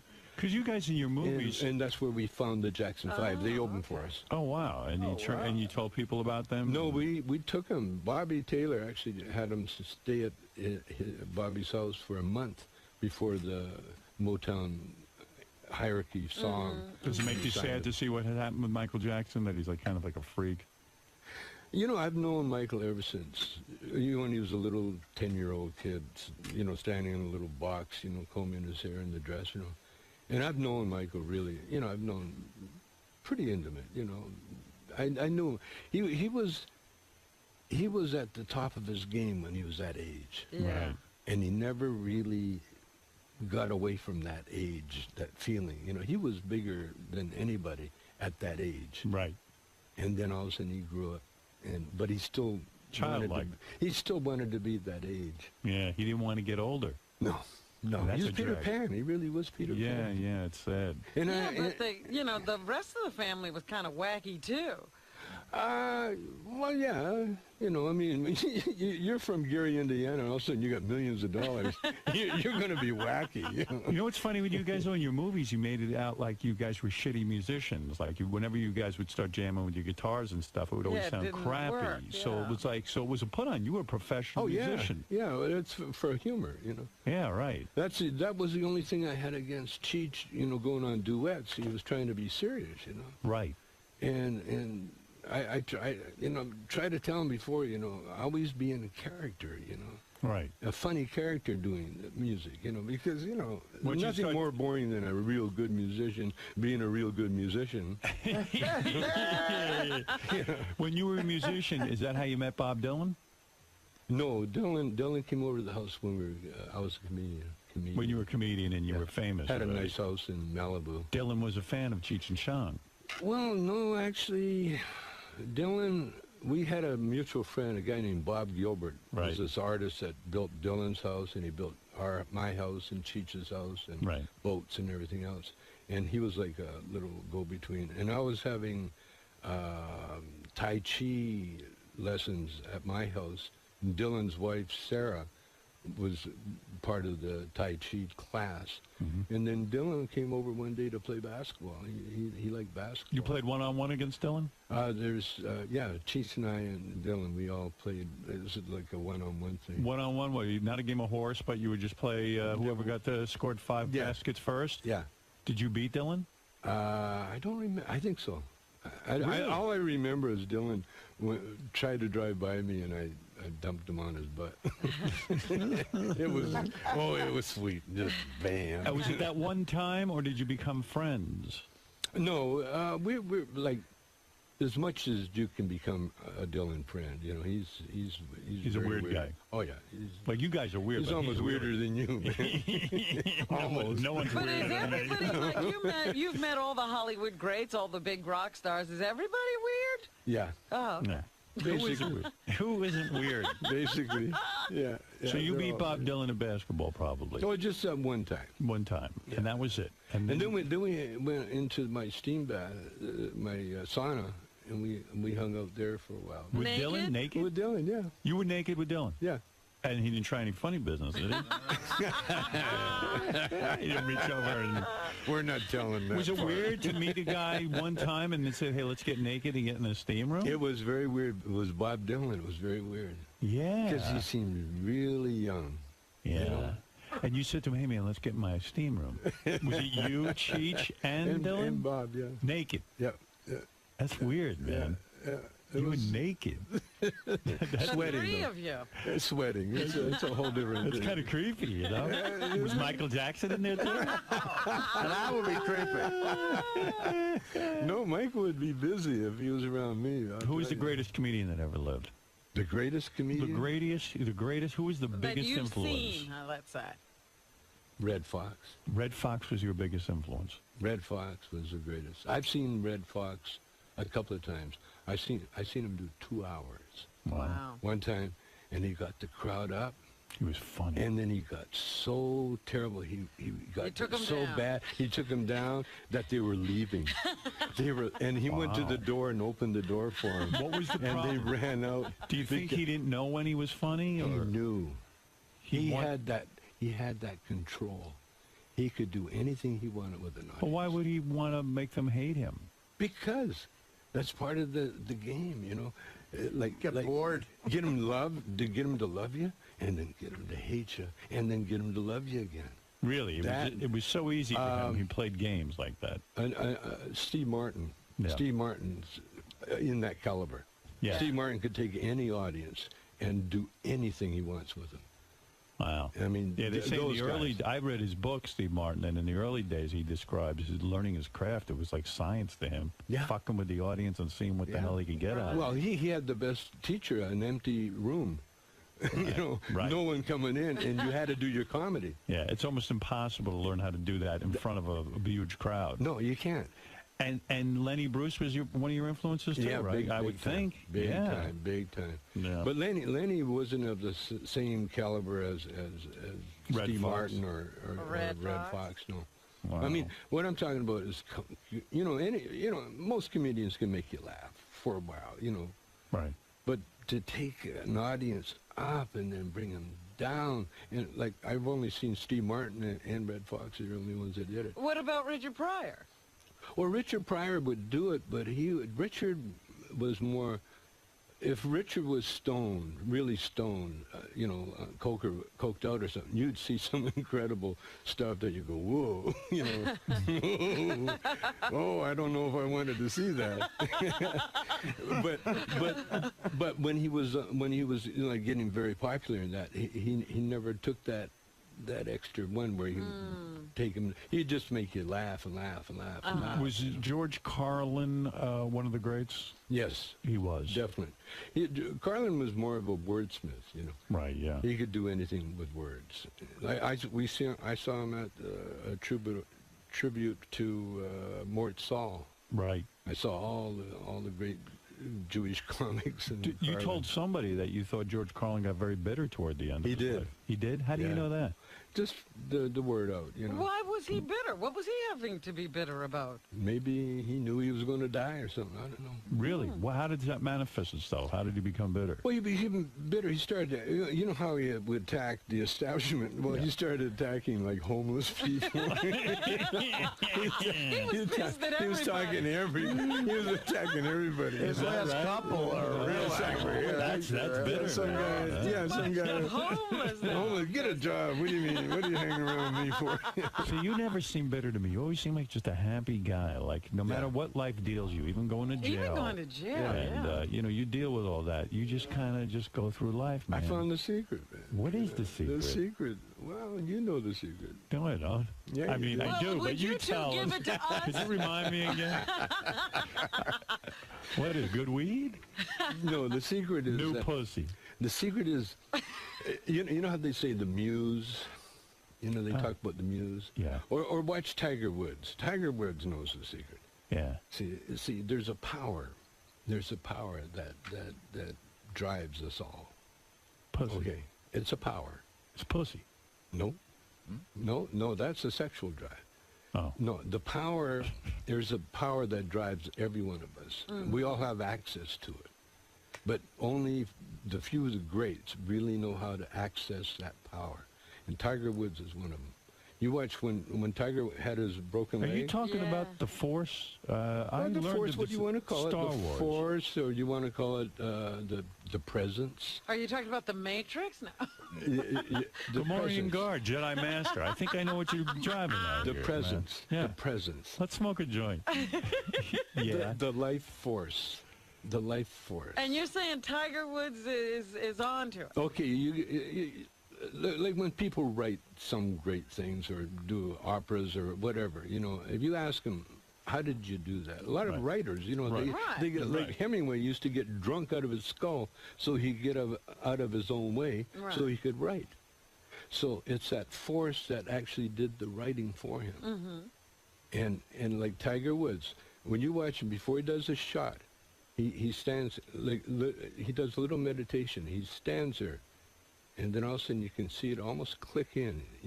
He'll just almost like nod his head. Then he'll walk up, and then you hit the most incredible shot. So you're saying you have that? I know how to access it. You do? Yeah. Who taught you that? Who was your teacher? I've known all my life. You just knew how to do it? I've known all my life. Did you always know you'd be famous? Did you always know it would succeed, the Cheech and Chong duo? I once, I don't know if it was in this book or the other book, but I said one time I was in a car we had just played with Hendrix. Right. And I was in the car with the band, and I said, I'm going to be bigger than Hendrix someday. And the whole band looked at me like, are you nuts? Put it into perspective, though. Put it into perspective. Did you... Was Cheech and Chong the biggest comedy act in the world? It's going to be. It's gonna be? You mean there's still life in Cheech and Chong? Oh, yeah. What do you mean it's going to be? It is, we haven't, right? we haven't. Did you sell more records than Steve Martin? Oh, yeah, I think so. And your movies were made millions and millions of dollars. Bigger than anybody. Are you honored? The top rental. Are you honored that, now the pot movie is coming back, with this Pineapple Express? Yeah, we just had Seth Rogen on. I thought he did a pretty good homage to you. Love it. Love You like that. Did you see Pineapple Express? Not yet. Yeah, they smoke a lot of weed in it. Oh, I love Knocked Up. Knocked Up, to me, is one of the best bouncer dialogue in the world. I've never seen anything better than that. I love Seth. Tommy Chong's book, Cheech and Chong, is in stores now. Now, I should tell you that Tommy will be signing copies of his book today at noon, and you got to meet this guy. I don't know. There's some aura about him. Well, He's just a good guy. he's got that power, the force. He does have the force. No, access. I know how to access. Yes. And what he's saying is, if that power knows how to putt really good, you could be Tiger Woods. Tommy, believe it or not, you could even touch him, maybe. I don't know. Tommy maybe get a little bit. Yeah, maybe get some of the force. You guys have to read the book because it's an amazing life. I mean, including smoking weed with Arnold Schwarzenegger's in your past. I mean, well, is it Arnold weird? has admitted to that. We're not outing him, are we? No. Is it weird now to see the guy you used to smoke weed with? Is the governor? I've seen him. I seen him just recently. Did you? Where'd you see him? In the Starbucks. We go to the same Starbucks. And he looked at me, and he recognized me right away. He said, Tommy, I said, you remember me, Arnold? He goes, oh, yes. He said, we both had a dream. We both had a dream. Yeah. He said, he did that. Except you ended up in jail and I'm in the governor's mansion. He didn't have that far. So that was the whole interaction. Here's a guy you shared a joint with, and that's all you have to say. Looked at, but every time I've seen Arnold, we have a connection because we did Up and Smoke first before he did his movies, right? And so he was a groupie right away, right? Because he knew me before I even was Cheech and Chong, right? And then all of a sudden he saw me come up with Cheech, and all of a sudden I'm doing movies, and this is what he was into, right? And so he knew me from that level. And then we tried to get him to help me get out of jail. And so he knew me from that level. I remember that, You went to him for a pardon, didn't you? Well, we went to see if, we had people talk to him to see whether or not he could do anything. And he didn't step in? Oh, no. No, he stayed totally away from Well, how do you feel about that? Oh, I understand it totally. He's a Republican. Come on. He couldn't be releasing a pot guy. What was the saddest moment in your life? Do you address this in the book? I don't think I do. But what is the saddest moment in your life? I mean, it seems like such a blessed life, but there had to be some real boundaries. He went to jail, Howard. Was that the saddest moment in your life? No, I good question. When I realized that Cheech and I had broken up. That was it. When I went to the movie, when I realized that he was doing another movie without me. And I actually come across, they were shooting a location scouting or something, and I came across the whole crew that used to work for me. Wow. And there was Cheech, and they just kind of went, hey, how are you doing? They just walked down by me. And that was the saddest. That was the saddest time. What broke you two up? He did another movie. What was that movie? Born in East L.A. Yeah, it's a good movie. And he never even told you. He just said, No, he told me. He did. He says, I got offered a movie without you. Wow. And I'm going to take it. You felt that was betrayal, didn't you? Oh, yeah, big time. Is that the one he did with Eric Roberts? Roberts? No. Did you say to him, hey, Cheech, wait a second, come on, we got a huge thing here. We beat all the odds. It's funny. You know what I said? How about the act? What about our act? He says, you got it. He gave it to me. He said, you got it. And then just recently, how about the act? Okay, I want it back. Not so fast, white man. No, it turned out so perfect because had we stayed together, we wouldn't be together now. right, we would have been over. We would have been done, over with.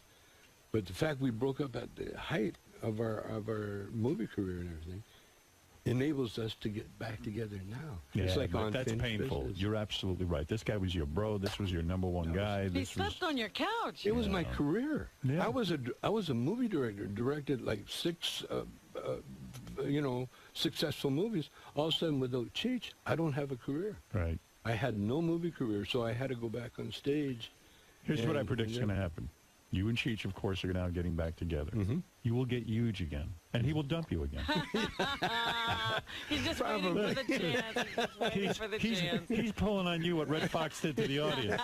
He gets you up, and then he fucking takes you down. Man. Don Johnson's going to call him back to do another Nash Bridges. Look, man, the book is called Cheech and Chong. It's the story of Cheech and Chong, and Tommy tells it so well, and you got to go meet this guy. You talk about a great energy. Every time I see Tommy, I go, boy, I love that guy. Yeah.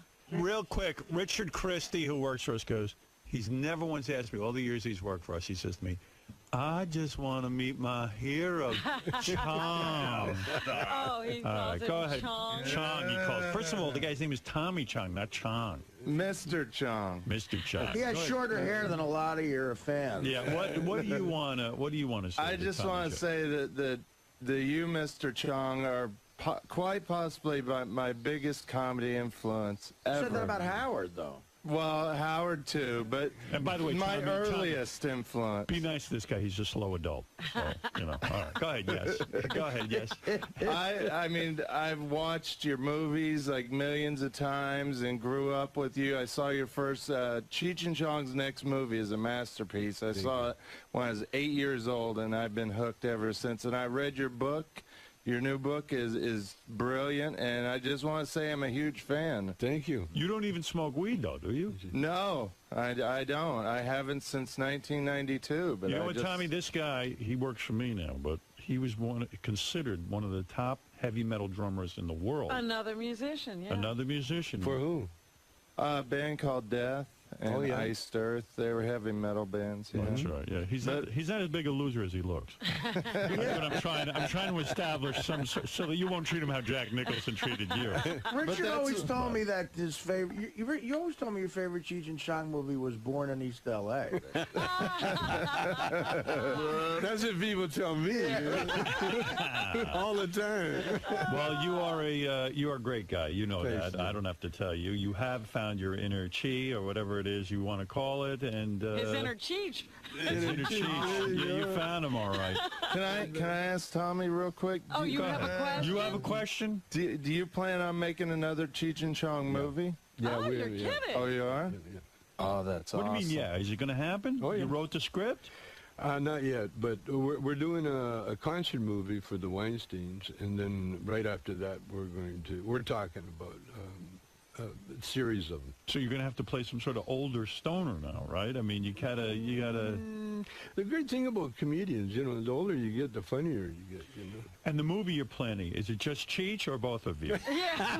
Will Cheech do the movie without you? So far, if he gets a chance, he will. So far, it's both of us. You know what I should do? I should call up Cheech and say, Cheech, listen, I know you're getting back with Tommy. I got a movie for you. I have a movie just for you. You got to dump that guy again.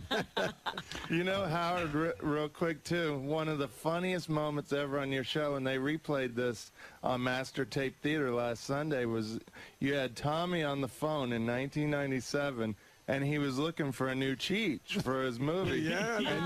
And you had Crackhead Bob audition as the new Cheech. Yeah, he didn't get the part. That would have been brilliant. My favorite memory of Cheech and Chong, and this will always be so great, was when I had that dopey Channel 9 show. The Christmas show. Oh, yes! We were taping Christmas special, and I asked Cheech and Chong if they would be a part of it, and they agreed to be, which was thrilling for me. And we wrote a whole Christmas show, and Tommy was in this sketch where I played the Virgin Mother, and you guys were the wise men. Right, I remember. And you were smoking tons of weed. And you gave birth I gave birth to baby Jesus. To Dan Foreman. To Dan Foreman and baby Jesus. When Channel 9 saw it, and it was funny, and when Channel 9 saw it, they said, there's no way we're airing this. It took, our Christmas special didn't get on until July. I had to beg them to show this, and they finally showed it, and they got so many complaints, and it was just unbelievable. And I said to them, don't you guys understand? I'm not really the Virgin Mother, and it's no longer Christmas, so it doesn't matter. Not Jesus. Yeah, and Dan's not Jesus. And they were like, okay, air it. Oh, my God. The executives are like, wait, you're telling us Dan Foreman is not Jesus? Well, all I know is, but I always thank you for that. And there's a million great memories in the book. Go read the book. I'm not kidding you. And go see Tommy Chong. And go to CheechandChong.com to get all the tour dates and everything for their reunion, which we will go to, right? Richard, we'll all go? Absolutely. We should all go. Yeah, well, I'm going without Richard. Oh. No, I will go with you. At Radio City, that would be great. Tommy, great seeing you. Thanks, man. Tommy, how'd it go, man? Oh, as usual, incredible. You've been coming on the show for years. What is it about Howard's show that you like doing?